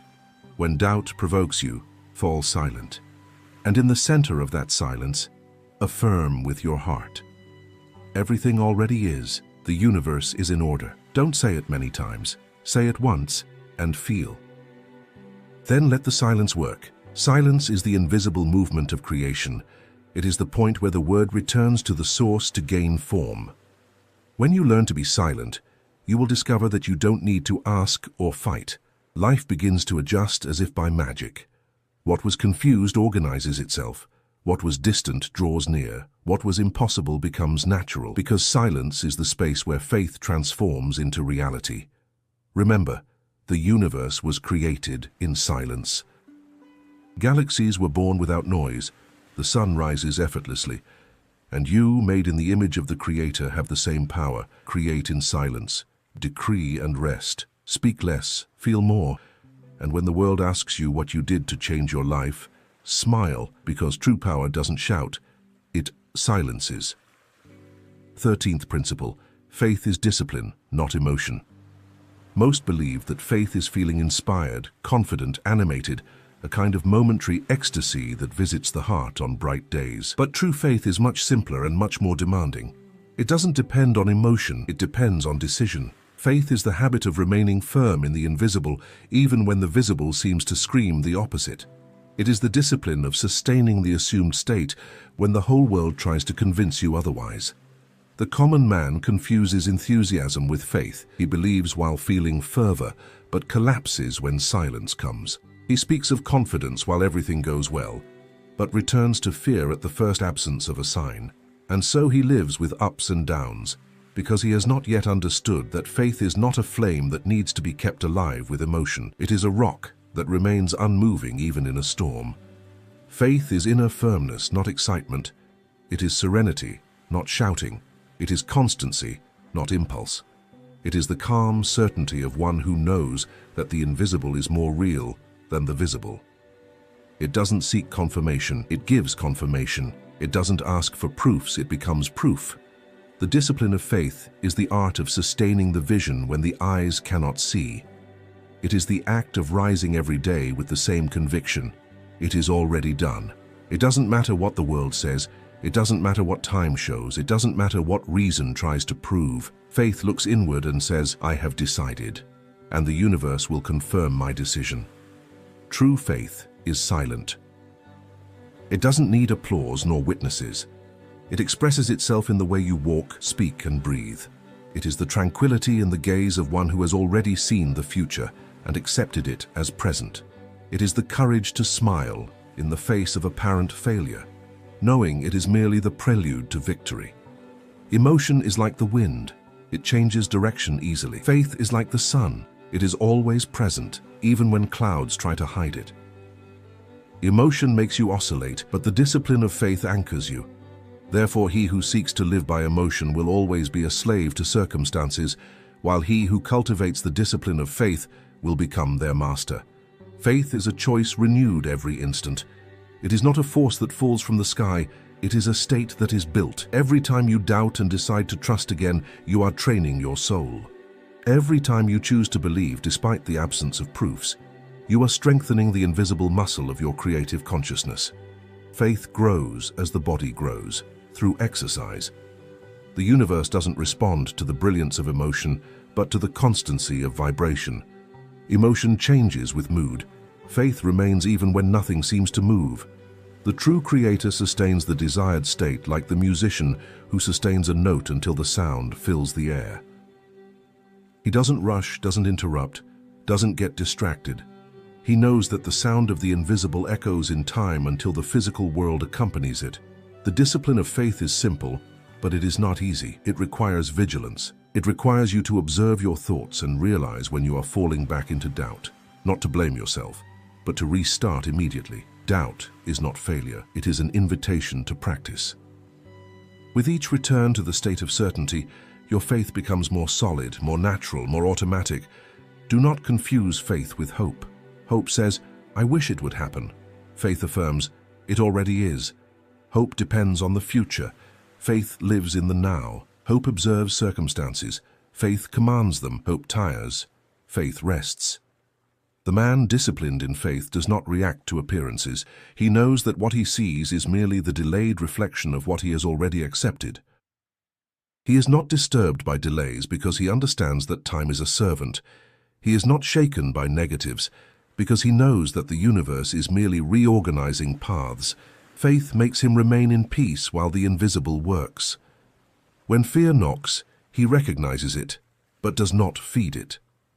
When doubt whispers, he smiles and says, still, I believe. This constancy is what separates the awakened creator from the inconstant dreamer. Because the universe doesn't respond to momentary requests, but to sustained vibration. Faith doesn't need force, it needs focus. It is not an intense emotion, it is a fixed point. It is the silent center amidst the storm. It is the calm of one who knows that the seed cast into the soil does not need to be uprooted every day to grow. It merely needs to be watered with trust. The discipline of faith is the highest degree of freedom, because he who trusts is free from fear, time, and doubt. He lives in harmony with the law, and the law recognizes him as master. Nothing rushes him, nothing shakes him, nothing binds him, because he knows that creation is not measured by movement, but by certainty. Don't seek to feel faith, live faith. Faith is not feeling, it is posture. It is the way you sit before life, with the straight spine of conviction and your gaze fixed on truth. It is remaining firm even when the ground seems absent, because you know that support comes from within. Repeat in your silence. Faith is discipline, not emotion. I remain. And when you remain, the universe bows, because power is not in believing for an instant, but in never ceasing to believe. This is the faith that moves mountains, not because it pushes them, but because it dissolves them with the constant warmth of certainty. 14th principle. The world is not against you, it is with you. The sleeping man sees enemies everywhere. He believes that the world is unfair, that life tests him, that people betray him, and that circumstances sabotage him. But the awakened man understands the secret. The universe is not a battlefield. It is a collaborative mirror. It doesn't pursue you. It reflects you. Everything that seems to resist you is, in fact, conspiring for your awakening. The world is a faithful ally of your consciousness. It shows, with perfect precision, where your vibration still needs to be elevated.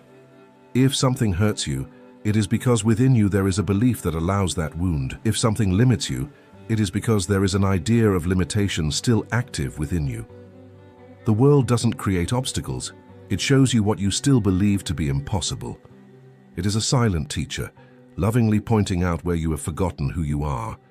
Most people fight the reflection. They quarrel with life, with people, with conditions, without realizing that the mirror merely returns the image they themselves project. You don't heal the mirror by breaking it. You heal the image by adjusting the source. The world doesn't need to change for you to find peace. You merely need to change the way you see it. Every difficult situation is a disguised message. When the universe wants to teach you something, it dresses up as a challenge. It repeats the lessons until you understand that there is no punishment, only mirroring. Thus, injustice becomes a mirror of your belief in injustice. Rejection reveals your doubt about your own worth. Scarcity shows you how much you still believe in separation. The world is with you, not against you. Even in pain, it cooperates with your expansion. The nature of the universe is order, not chaos. Everything that exists obeys the vibration of your consciousness. Nothing happens by chance. Nothing comes by mistake. What seems like resistance to you is merely life accurately returning to you the state you are sustaining. When you change the state, the world changes its behavior. The same scenario that hurt you yesterday blesses you today because you are different. The awakened man doesn't blame the world. He blesses it. He looks at the storm and says, "Thank you, because you are showing me where I still need to grow." He gives thanks even to the apparent enemy, because he sees in him a precious mirror. He knows that the universe doesn't make mistakes, and that everything that comes is always the perfect answer to the state he himself emitted. When you understand that the world is with you, you stop resisting. And when you stop resisting, life flows. The universe is like water. The more you try to hold it, the more it escapes. The more you surrender, the more it sustains you. Resistance is the root of suffering, but acceptance is the bridge to power. To accept is not to give up. It is to recognize the perfection of the law. The universe is not delayed, it is exact. Nothing is out of place, nothing is missing. Even apparent delay is merely invisible synchronicity. The flower doesn't fight with winter. It rests, knowing that spring is certain. So it is with you. When you trust that the world is with you, the struggle ceases and manifestation accelerates. Those who believe that life is cruel live in a field of resistance. Those who see it as a teacher live in a field of harmony. You choose the type of universe you inhabit by the state you assume. The universe of fear responds with threat. The universe of faith responds with cooperation. See how the world obeys you even in details. When you are at peace, people around you become gentler. When you are angry, traffic seems worse. When you are in gratitude, happy coincidences arise from all sides. This is not luck, it is reflection. The world merely amplifies your vibration. Therefore, when something seems to contradict you, do not react, observe. Ask yourself, what is this trying to show me about myself? And you will soon realize that the obstacle did not come to punish you, but to remind you of your power. Life is never against you. It is your constant partner, teaching you to master the reflection through consciousness. When you look at the world with fear, it returns threat. When you look with love, it returns beauty. When you look with faith, it returns miracles. The world doesn't change, you do. And when you change, the world, obedient, follows your new tone. Nothing can attack you without first receiving vibrational permission. And this permission is not conscious, it is energetic. The mind can say, "I want peace," but if the heart vibrates in conflict, war manifests. There is no deception in the law, it is exact, like a mirror's reflection. So instead of fighting, harmonize yourself. Instead of complaining, bless. Instead of blaming, give thanks. Every time you choose love in the face of chaos, you are re-educating the mirror of the world. And the mirror, grateful for your maturity, begins to show you new reflections. The universe has no preference, it serves. It adjusts to your vibration, be it fear or trust, doubt or certainty. It is with you always, even when you don't perceive it. It is like the wind, invisible, yet present. It is like the ocean, sometimes calm, sometimes stormy, but always sustaining the boat that dares to sail. So, when the world seems to collapse, don't say, "Everything is against me." Close your eyes and say, "Everything is with me, showing me where I still need to remember who I am." And observe how slowly the storm transforms into calm. Because the universe did not come to punish you, it came to teach you to create. And when you learn to see the world as your ally, the impossible dissolves. Doors open, the right people arrive, time adjusts, and you realize that, after all, the world never denied you anything. It was just waiting for you to become someone capable of counter-receiving. 15th principle, everything already is. This is the supreme principle, the synthesis of all previous ones, the truth that dissolves seeking and ends doubt. Everything you desire already exists, not in the future, but now. Time is merely an illusion constructed so that the infinite can be experienced in sequence. But in consciousness, which is the field where all possibilities coexist, what you call tomorrow is already created. There is nothing to conquer, only to recognize. When you understand that everything already is, effort ceases, because there is nothing more to achieve, there is only something to accept. Your task is not to create what you desire, but to align yourself with the vibration of what is already yours. What you call manifesting is, in reality, the act of perceiving what has always been present, awaiting your permission to be seen. The universe doesn't create from nothing. It reveals what is already complete in the invisible. Imagine life as a radio station. All frequencies exist at the same time, but you only hear the one your receiver is tuned to. So it is with creation. Love, abundance, health, peace, all these realities already vibrate in parallel dimensions. You don't create them, you merely change the station. The inner state is the dial that adjusts the tuning. When you assume the desired state, the external world reorganizes itself to reflect this new frequency. The sleeping man lives seeking. He believes that happiness will come when he achieves something, when he moves somewhere, when time passes. But the seeker perpetuates the distance between him and what he desires. To seek is to declare that you do not yet have, and the universe, obedient, confirms, you do not have. But when the awakened creator says, it already is, the universe bows before the order. Because creation responds to consciousness, not to effort. Anxiety is the daughter of the belief in lack. Rest is the fruit of the consciousness of completeness. As long as you believe something is yet to come, you will remain waiting. But when you understand that everything has already come, that the source has never denied you anything, time ceases to be an obstacle and becomes a backdrop. You don't wait for the flower to bloom when the seed already contains the garden. You know that in the invisible it already is. The same applies to your desires. They already exist as living forms in the dimension of consciousness. What the physical world does is merely translate the invisible in sequence. Therefore, don't rush. Just sustain the state of what is already fulfilled. Everything already is. The love you desire already loves you. The money you seek already belongs to you.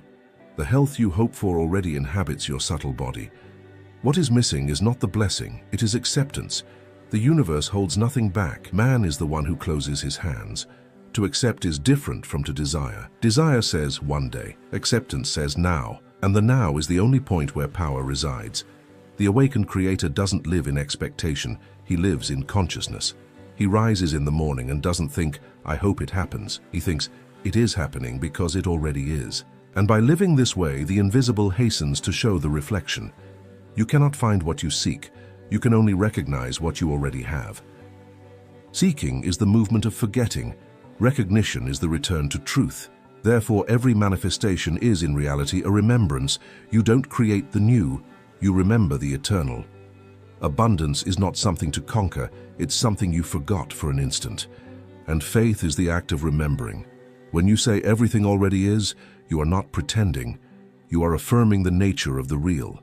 You are telling consciousness, I remember. And consciousness, grateful, shows you proofs. Signs appear, people emerge, opportunities flow, not as miracles but as confirmations of remembrance. Everything already is, and therefore nothing needs to be forced. The flower doesn't push its petals, it simply opens. So too your life opens when you stop resisting. Resistance is the denial of already existing perfection. Rest is faith in motion. When you rest in the certainty that everything already is, the universe reorganizes itself to prove that you were right all along. You are part of the whole, and the whole is in you. There is no separation between creator and creation. You are the word itself becoming flesh, the divine thought itself experiencing itself in form. Nothing is lacking to you because nothing can be lacking to the whole. The sea doesn't thirst for waves. They are its own expression. So too you are a living expression of totality. When man awakens and understands that everything already is, fear disappears. Because fear is always future, and the future does not exist. Love, faith, abundance. Everything dwells in the eternal now. The now is God, and God is fullness. Therefore, when you remain present, everything adjusts. When you are absent, everything seems to be lacking. There is no future to build, only a present to recognize. And when you recognize, the future naturally takes shape. Life ceases to be a race and becomes a dance. You stop chasing and start flowing with what has always been yours. Effort becomes unnecessary because what is real does not need to be conquered, only lived. So while the world seeks, you remember. While the world struggles, you rest. While the world doubts, you know. And this silent knowing is the point where the impossible bows. Repeat within you, everything already is. I simply allow myself to see what already exists and feel deeply that nothing is missing, that nothing needs to come, because everything has already come. The universe is complete, and you are the reflection of that completeness. When you perceive this, you cease to be the supplicant of creation and become the Creator himself in peace. And then, for the first time, you understand that the miracle is not bringing something that didn't exist. The miracle is remembering that it was always here. Close your eyes, breathe deeply, and feel the silence between one thought and another.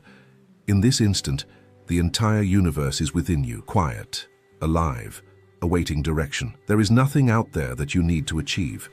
There is no distant promise to be conquered. Everything you have ever sought already pulses within you, awaiting only your yes. Every principle revealed so far has been a ladder that led you back to the center. And the center is simple. You are the cause and the world is the effect. There is no contrary force, no chance, no blind fate. There is only your consciousness, shaping the universe with the precision of a law that never fails. Everything you imagine with faith moves. Everything you accept with certainty materializes. And everything you doubt dissolves, not out of punishment, but out of obedience. Life doesn't judge you, it reflects you.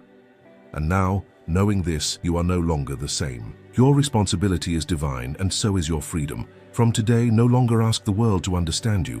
Make the world obey you. Don't beg for signs, create them. Don't wait for time, command it. Don't look outside, dive within, because it is within that the sun rises. It is within that doors open. It is within that the invisible becomes flesh. Power is not in the words you hear, but in the state you decide to sustain when silence returns. Don't seek to feel something grand. Seek to be something true. Faith is not emotion, it is permanence. The miracle is not luck, it is law fulfilled. And the law is simple. Everything you accept as real within you, the world is forced to confirm. So tonight, when your body rests and your mind quiets, remember what you are. You are not a fragile fragment asking the universe for pity. You are the universe itself, recognizing itself in human form. You are the I am pronounced in flesh, the consciousness that creates worlds by imagining. Choose the highest state your soul can conceive. Feel it now, live it in silence, and sleep in it. As one who has already arrived, as one who already is. Because upon waking you will see that nothing has changed outside, and yet everything will be different. The world will have bowed to your new being. This is the call. Stop being a supplicant and become a creator. Stop waiting and start assuming. Stop doubting and start remembering. The force that moves galaxies is the same one that breathes within you, and it responds to your command. Trust. Everything you desire is already ready, waiting only for your permission to be seen. And when you accept this with the serenity of those who know, and not with the anxiety of those who seek, the entire universe will move with a single answer. So be it. Now in silence, simply repeat, I am. And because I am, everything already is. Allow this certainty to envelop you like a mantle. Feel the peace that comes when the seeker rests, when the creator awakens, and when the universe recognizes its true master. Nothing more needs to be said. The rest, time, circumstances, signs, will come naturally like obedient shadows to the light of your new state. And the light is you. Between 3 and 5 a.m., the world seems suspended in time. The streets are quiet, the air is denser, and there's a kind of silence that doesn't just come from the absence of sound, but from the presence of something invisible. It's the moment when human noise falls silent and what is divine draws near. Few realize it, but this hour carries a unique vibration. It's the hour when the Spirit speaks, and few are awake to listen. When you wake up in this interval, it's not your body that awakens, it's your consciousness. The rational mind tries to understand, seeks physical reasons, blames stress, coffee, or light sleep. But the true reason lies beyond logic. Between 3 and 5 a.m., the call doesn't come from outside. It comes from within. It's life itself trying to remind you who you are. The visible world, with its routines and worries, makes you forget your creative nature. You identify with the character who works, suffers, desires, and forget that you are the author of the story.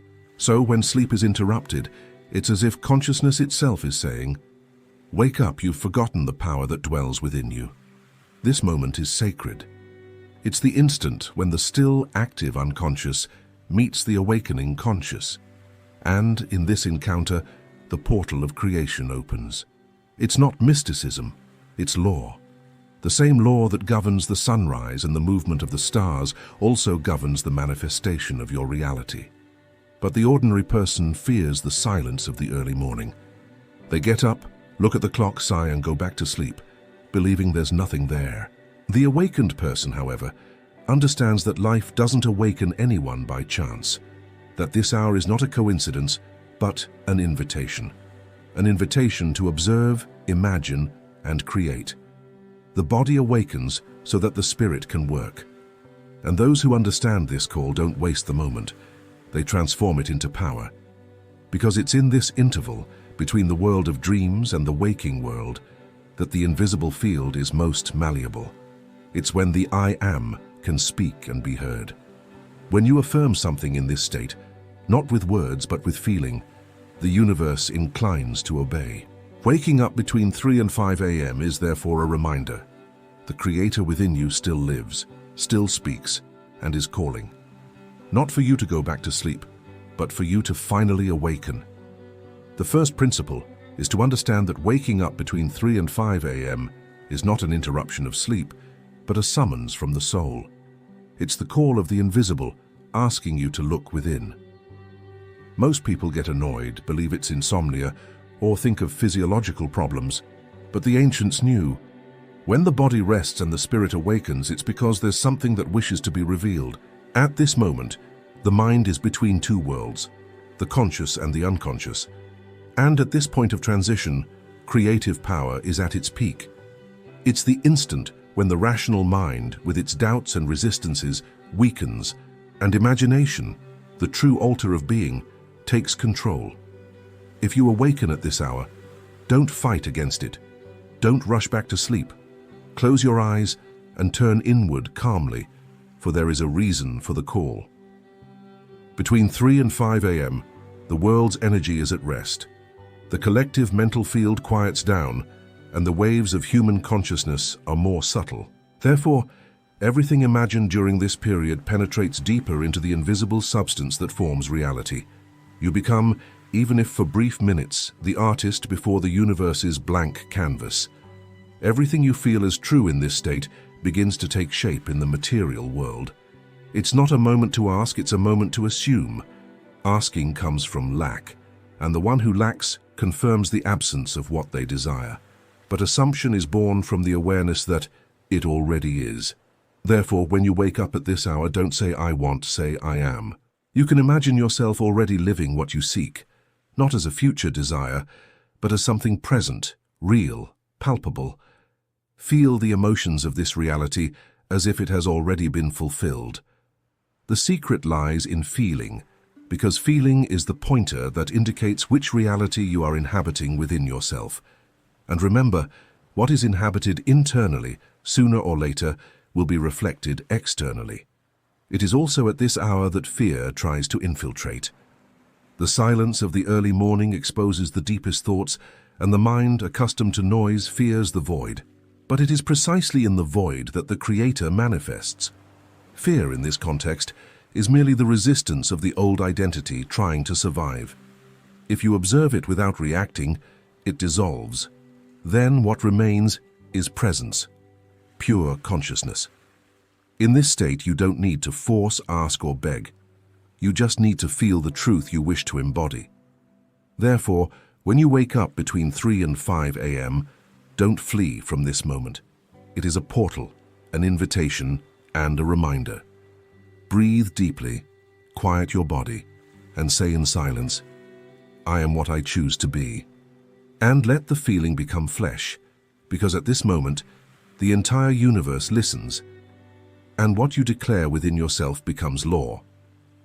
The second principle is to understand that nothing that happens outside of you is independent of what happens within. The world you see when you open your eyes in the morning is merely a mirror of the state of consciousness you held before sleeping. And that is why awakening between 3 and 5 a.m. is so powerful. In this interval, you are called to realize that everything around you is not the cause of your feelings, but the result of them. The common mind believes that circumstances shape the inner state, but the truth is the reverse. It is the inner state that shapes circumstances. Those who understand this cease to be slaves to external conditions and become masters of their own reality. When you awaken at this hour, you are invited to look at the reflection before the mirror forms.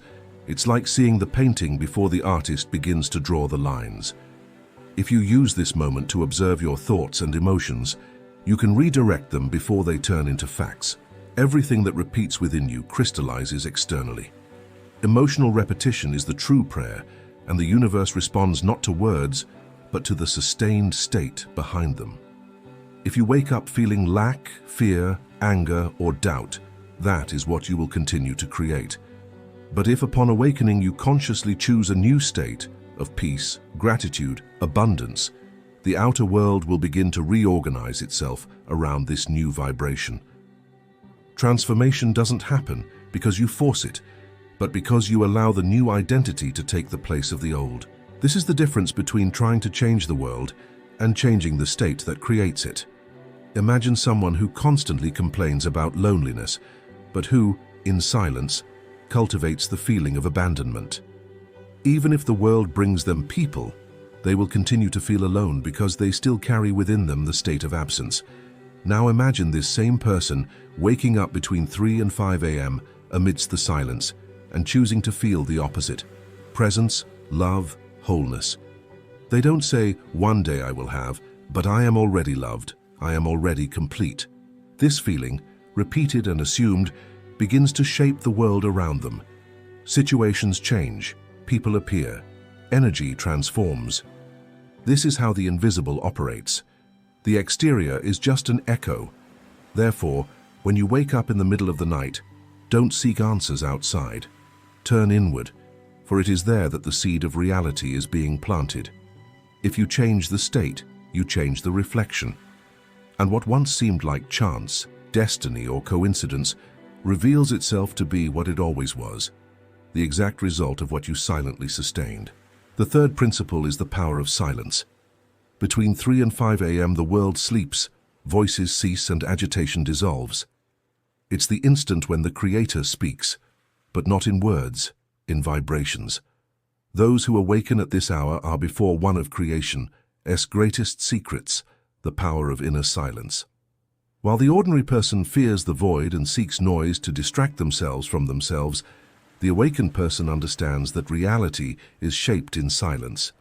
In this quiet space between one thought and another, between dream and awakening, exists the point where everything is possible. Silence is the mind's most fertile state. It is not absence, it is pure presence. When you awaken and remain quiet, without rushing for your phone, without wrestling with worries, you tune into the deepest level of existence. It is there that you can hear yourself, not the superficial you full of fears and desires, but the I am, the consciousness that creates worlds. Most cannot endure this contact because silence exposes what is hidden. In it, everything you have repressed comes to the surface, and that is why many go back to sleep or distract themselves. But those who remain in silence and observe without judgment begin to feel the power they always had. In this moment, there is nothing to do, there is only to be. The mind wants to act, solve, ask, but the Creator doesn't ask, it affirms, and its affirmation is silent, yet absolute. Silence is the language of certainty. When you feel, without needing to say, that something already is, that feeling is more powerful than 1,000 words. It is a vibrational order that the universe understands instantly. Between 3 and 5 a.m., the doors of the invisible are open, and every thought imbued with feeling is a seed sown in the field of creation. If you speak with anxiety, you are planting doubt. If you imagine with serenity, you are planting faith. That is why silence is the wise person's tool. They speak through feeling, and what they feel becomes form.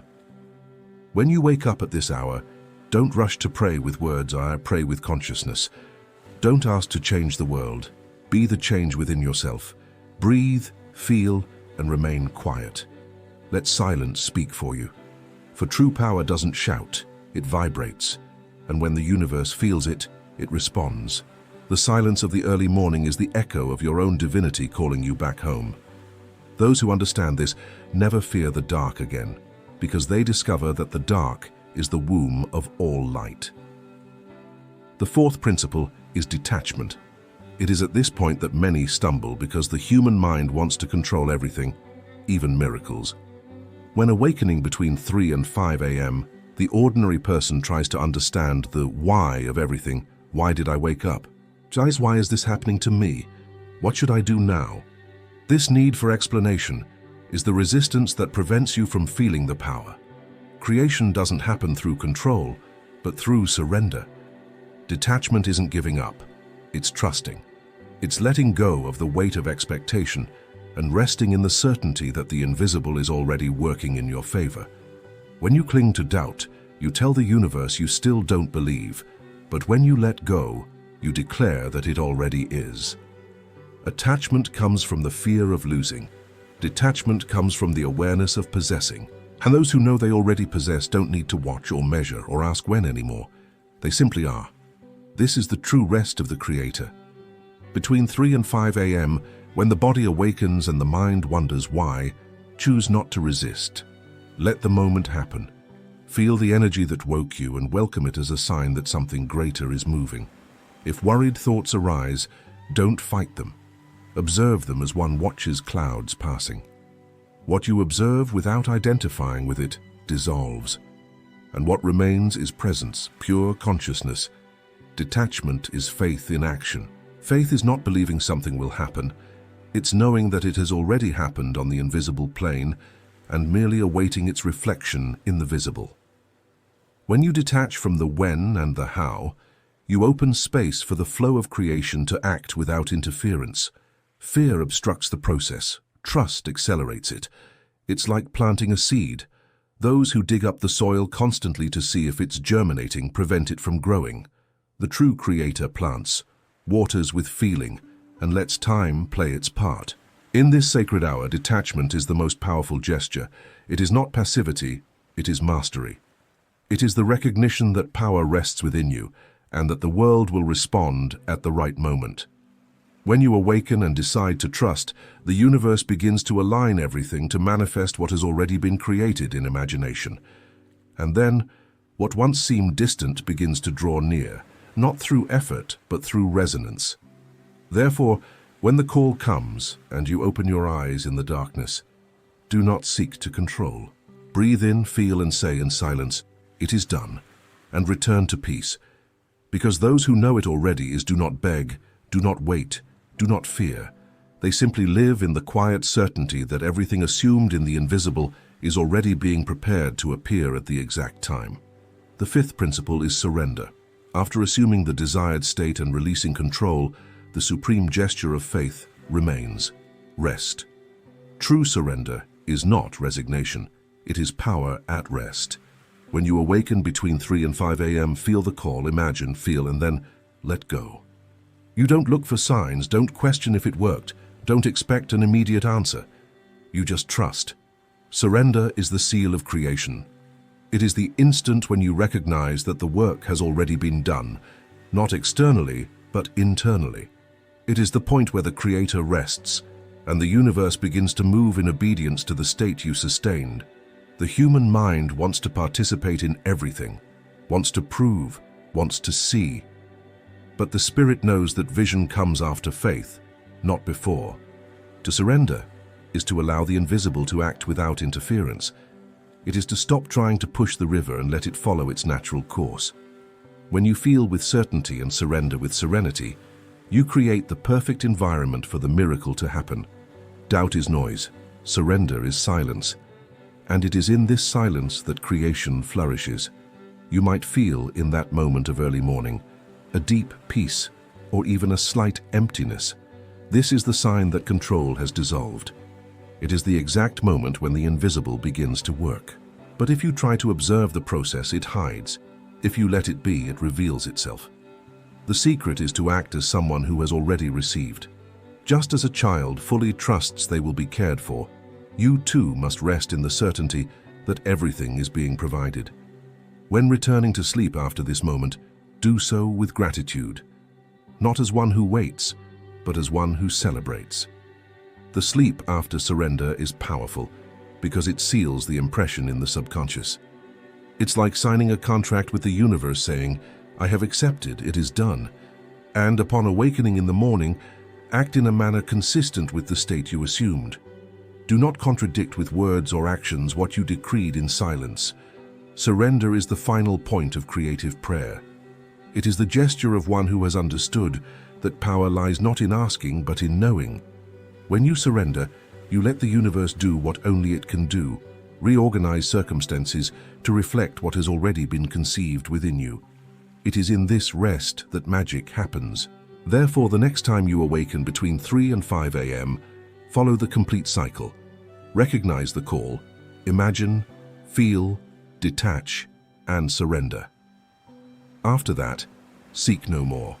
Just live as one who already has, because those who know it already don't need to see to believe.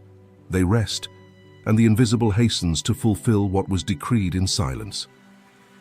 Everything that awakens within you between 3 and 5 a.m.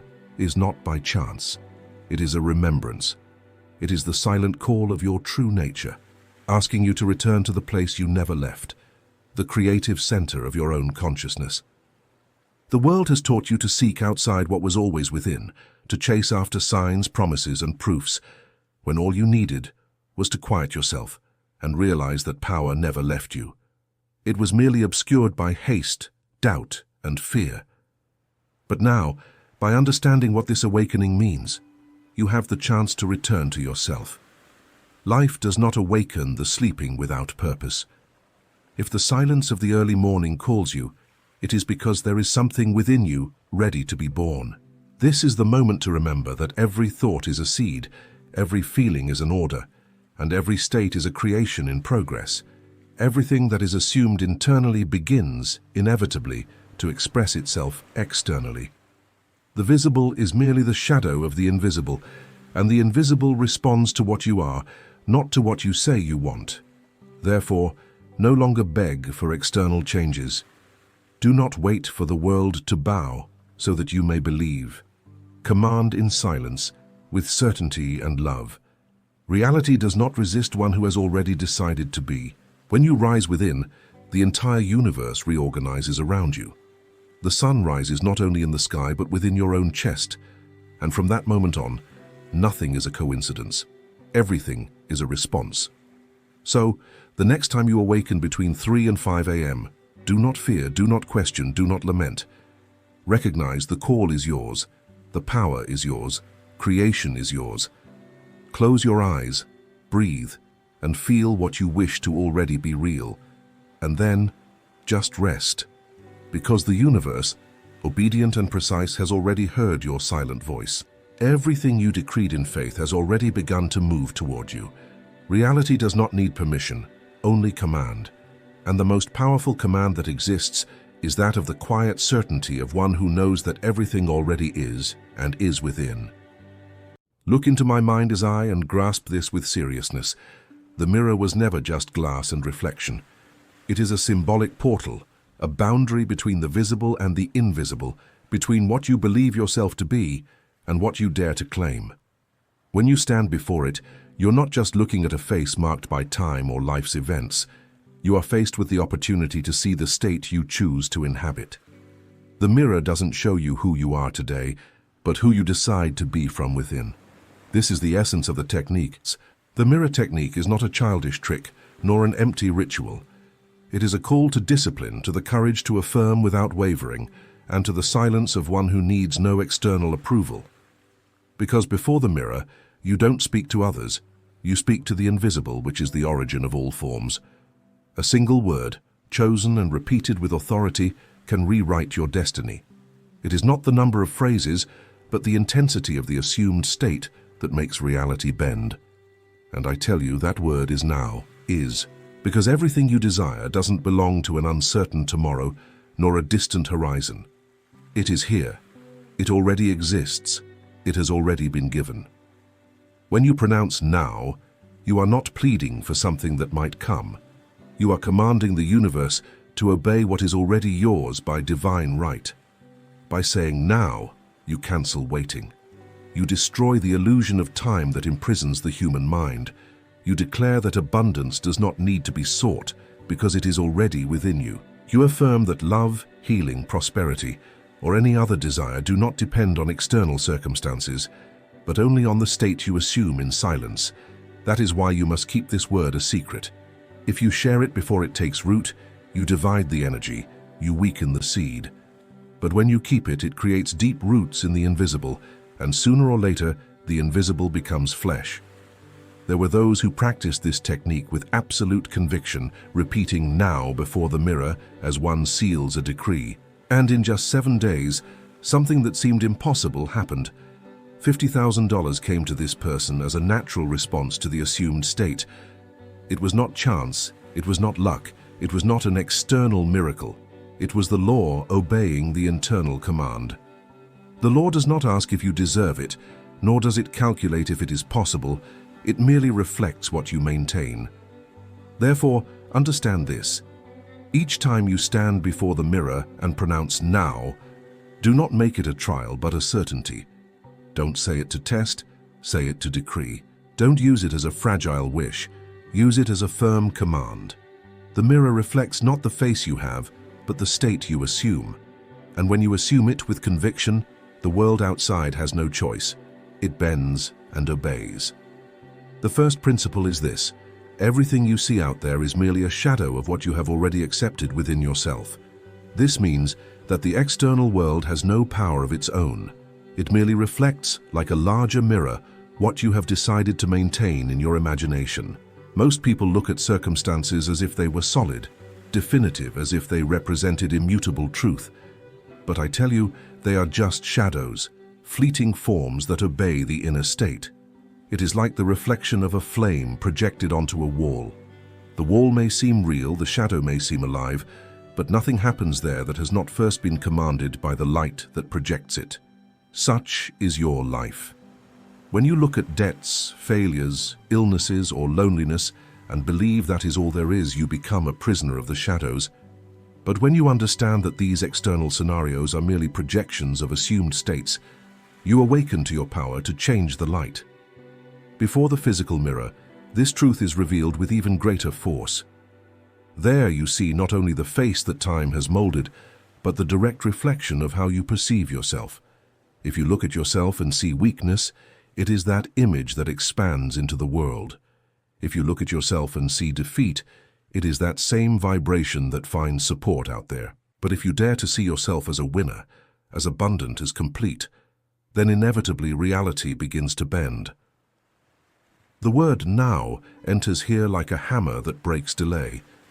Because when you pronounce it, you are saying there is no waiting, no distant future, no external condition that needs to be met first. You affirm that you already are, already possess, already live. This is more than positive thinking. Superficial thoughts do not change destiny. It is a deep acceptance, a silent decree that the only truth is the one you choose to hold in your consciousness. You can spend years saying, "One day I will achieve it," and that day never comes. Because by saying one day, you push the desire to a tomorrow that never arrives. But by saying now, you interrupt the cycle of waiting. The universe knows neither past nor future. It only responds to the present state. Therefore, if your state is one of waiting, you will continue to wait. But if your state is one of possession, you begin to reap. Those who doubt this principle usually ask, "But what about the facts? And the evidence that surrounds me? Isn't it an illusion to deny reality?" And I answer, what you call reality is merely the delayed result of what you have sustained before. If today you see lack, it is because at some point you accepted lack within yourself. The mistake is to believe that this is definitive. Denying appearances is not madness, it is wisdom. Madness is to believe that shadows have power over light. True insanity is to value what is mutable more than what is eternal. Before the mirror, practice this principle. Do not cling to the physical face, nor to what your eyes point to as a limit. See beyond. See yourself inhabiting the state you desire. Repeat "now" and allow this word to break the illusion of time. You are not trying to become something. You already are. The reflection may take time to appear, but the law does not fail. If you maintain the state of abundance, sooner or later, the external shadow will have to reorganize itself. This is the first and most essential understanding. The world is a reflection, never a cause. The cause is always in the state you accept in silence. He who understands this no longer begs from life but commands it, and it is in this understanding that true freedom begins. The second principle is silence. It is here that many stumble, because in every human being there is a desire to share, to tell others what they are doing, to seek external validation and approval. But understand clearly, the power of a seed lies in being buried in the earth and protected until it germinates. If you dig up the soil every day to show the seed to someone, it will never take root. The same happens with the state you assume before the mirror. The word now only becomes flesh when it is kept as a secret pact between you and the invisible. The more you speak, the more you divide your energy. The more silent you are, the more you concentrate. And the universe responds to concentration, not to dispersion. You may feel the temptation to tell. Perhaps you want to tell a friend, a relative, or even post on social media for others to believe in you. But when you do this, you surrender your conviction to the doubts of others. People project their own fears, their own limitations, and without realizing it, you allow them to contaminate your seed. Silence, on the other hand, creates a closed, impenetrable field. It becomes like a shield, protecting the command until it blossoms in the visible world. Understand that it is not the external world that needs to believe, it is you. It doesn't matter if everyone around you laughs, doubts, or says it's impossible. What determines what will be manifested is the state you maintain within yourself. When you say now before the mirror, and keep that word only to yourself, the invisible begins to work in your favor without interference. This secret is not a burden, but a source of power. It is in silence that conviction deepens. It is in silence that faith becomes unshakable. Even the scriptures point to this principle. How many times do we see great acts of faith accompanied by instructions to keep quiet, not to speak, to wait in secret? The power is not in shouting to the world, but in decreeing in silence and allowing the world in due time to see the result. You don't need to prove anything to anyone. Your reflection will be the proof, your life will be the testimony. Silence is not emptiness, it is gestation. Therefore understand, each time you stand before the mirror, pronounce now as one who decrees, and then be silent. Do not comment, do not spread, do not share. Let the invisible work, let the root deepen. Just as a tree makes no noise as it grows, so too will your new reality rise in silence until the day it can no longer be hidden. Silence is the guardian of your creation. He who learns to be silent before men speaks with authority before the universe. This is how the law obeys. This is how the invisible becomes flesh. The third principle is inner persistence. Many start enthusiastically, but give up when the external world seems to shout the opposite of what they have decided to assume. Understand once and for all, visible reality is slow. It always arrives late in relation to what has already been decreed within. If today you look around and see limitations, debts, failures, or illness, do not be mistaken in thinking that this is definitive. It is merely the echo of an old state you maintained. The mistake is to look at this echo and treat it as truth. The wise person does not bow to appearances. They pass through them with conviction. When you stand before the mirror and pronounce now, you are declaring that you no longer accept postponement. You are saying it's not tomorrow, it's not a distant day, it's not after something happens, it's now. But the external world, accustomed to the old reflection, will try to challenge you. It is at this moment that many abandon the practice, for they believe more in what their eyes show than in what consciousness has decreed. Persistence is not yielding to this temptation. Persistence is repeating the word even when everything seems to contradict it. Persistence is maintaining the state as one who knows that the law does not fail. Think of a seed planted in the earth. In the first few days, you look at the soil and see nothing. It seems that absolutely nothing is happening. But beneath the surface, roots are forming. Life is organizing itself. The invisible order is in motion. Yet those who give up early never see the tree emerge. So it is with your word. Now is acting in the invisible, even if your eyes do not perceive it. It is up to you to remain firm until the fruit appears. Inner persistence does not mean repeating mechanically, without feeling. It means returning to certainty every time doubt tries to infiltrate. It means maintaining the emotional state of already possessing, even if your senses say otherwise. It is a silent discipline, a courage to remain in the position of one who has already received. It is not fighting against circumstances, it is ignoring them as fleeting illusions. What is seen today is temporary. What is sustained in consciousness is eternal. The mirror becomes your ally in this process, because each time you look at yourself and reaffirm now, you renew the root of certainty. You nourish the invisible image until it becomes so real within you that no external evidence can shake it. This is the secret of persistence, maintaining the state until reality bends. It is not about forcing, but about remaining. He who persists wins. He who does not give up proves the law. Therefore, do not be deluded by delays. Do not surrender to appearances. Do not undo what you decreed because of a shadow.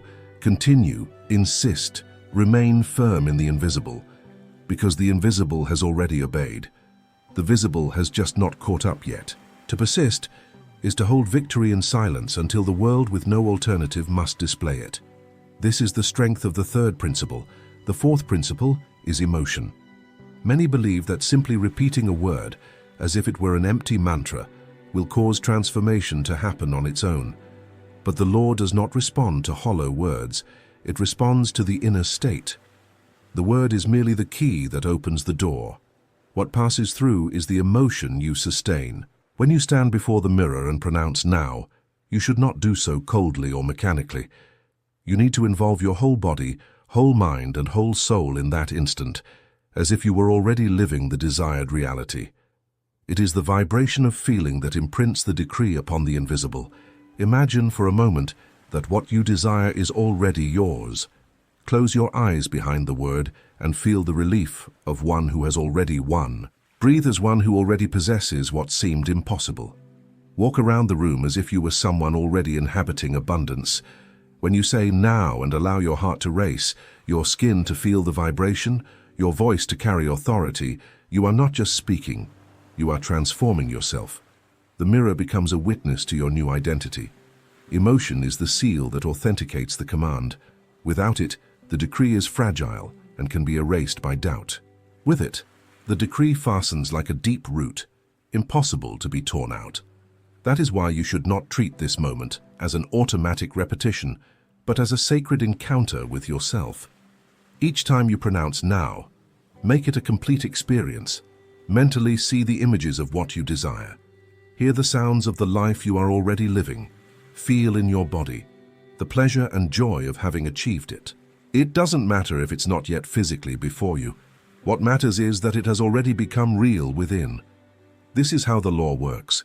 It doesn't bring you what you ask for in desperation, but what you feel as already possessed.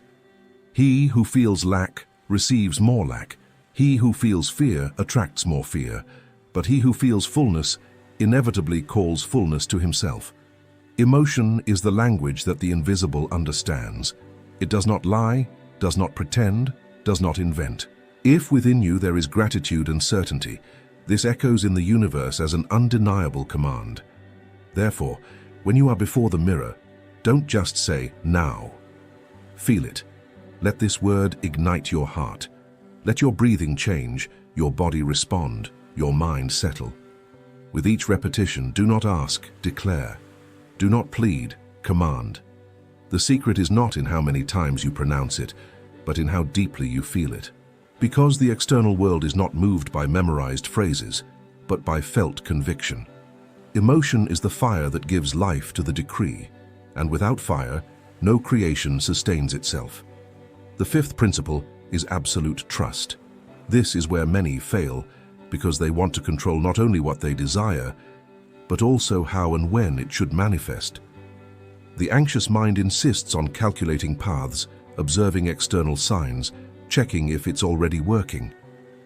But the law does not need your anxiety, it needs your certainty. When you say the word now before the mirror, you are decreeing that it already is, and this decree cannot be revoked by doubt. Absolute trust is what seals the creation and prevents doubt from undoing what has already been planted. Think of a farmer who casts a seed into the earth. He doesn't keep digging up the soil every day to check if the root is sprouting. He knows that the seed is working in the invisible, even without visible signs. He waters, he protects, but he never doubts the process. In the same way, you should act with your word. When you pronounce now and feel as if it is already real, you should rest in trust. Do not seek proof, do not demand immediate signs, do not set deadlines for what is already fulfilled in the invisible. Your role is not to monitor the process, but to maintain the state. Absolute trust requires you to surrender control. It does not mean passivity, but rather steadfastness. You continue living, making decisions, acting in the world, but without the anguish of one who doubts.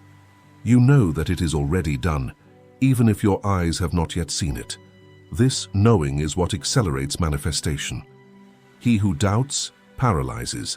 He who observes with anxiety delays. But he who trusts and continues to live in peace, sooner or later witnesses the impossible bend. This trust is silent and serene. It needs no public demonstration, no justifications. It simply remains. When you look at the mirror and say, "Now the decree has been made," the universe has already received the command. The only thing that can interrupt this process is your own doubt. Therefore, guard your mind. Whenever doubt appears, return to the state. Reaffirm in silence, but without anxiety. Absolute trust is like a lion that sleeps in peace, because it knows nothing can threaten it. Understand, the law does not fail. The only variable is your conviction. If you trust, the result will be inevitable. It may not come the way you expect, it may not appear in the form you imagine, but it will always come, because the invisible obeys the decree sustained with faith. Therefore, learn to rest in, "It is already done." This is the essence of the fifth principle. Before the mirror, say now and live as if it were true. The rest is no longer your responsibility. Trust is the final seal, what transforms the seed into a tree, the word into flesh, the invisible into palpable reality. Therefore, we arrive at the final call. Now that you know the 5 principles, there are no more excuses to live like a beggar before life, waiting for something external to come and rescue you. The law has already been revealed. Everything you see is a reflection of what you maintain within. Silence protects the seed. Persistence keeps the flame alive. Emotion gives life to the decree, and absolute trust seals the creation. The mirror is before you not to show wrinkles or marks of time, but to remind you that external reality is merely a shadow. True power lies in the state you assume. Therefore, do not go out asking. Do not beg for signs. Do not implore for change. Stand before the mirror, pronounce now, and allow this word to become an unshakable decree. Feel as if you have already received. Keep silent. Persist even when everything seems contrary. Warm your heart with the emotion of victory. And finally, rest in trust. The world will have no choice but to bow before what you have maintained within yourself. Remember, you are not a victim, you are not a hostage to circumstances, you are a creator, and everything has already been given. The mirror is merely the place where you reconcile with this eternal truth. So go, choose your position, assume the state, pronounce the word, and see the invisible becoming flesh. Because the law does not fail, and the time to manifest is not tomorrow. It is always the same. It is now.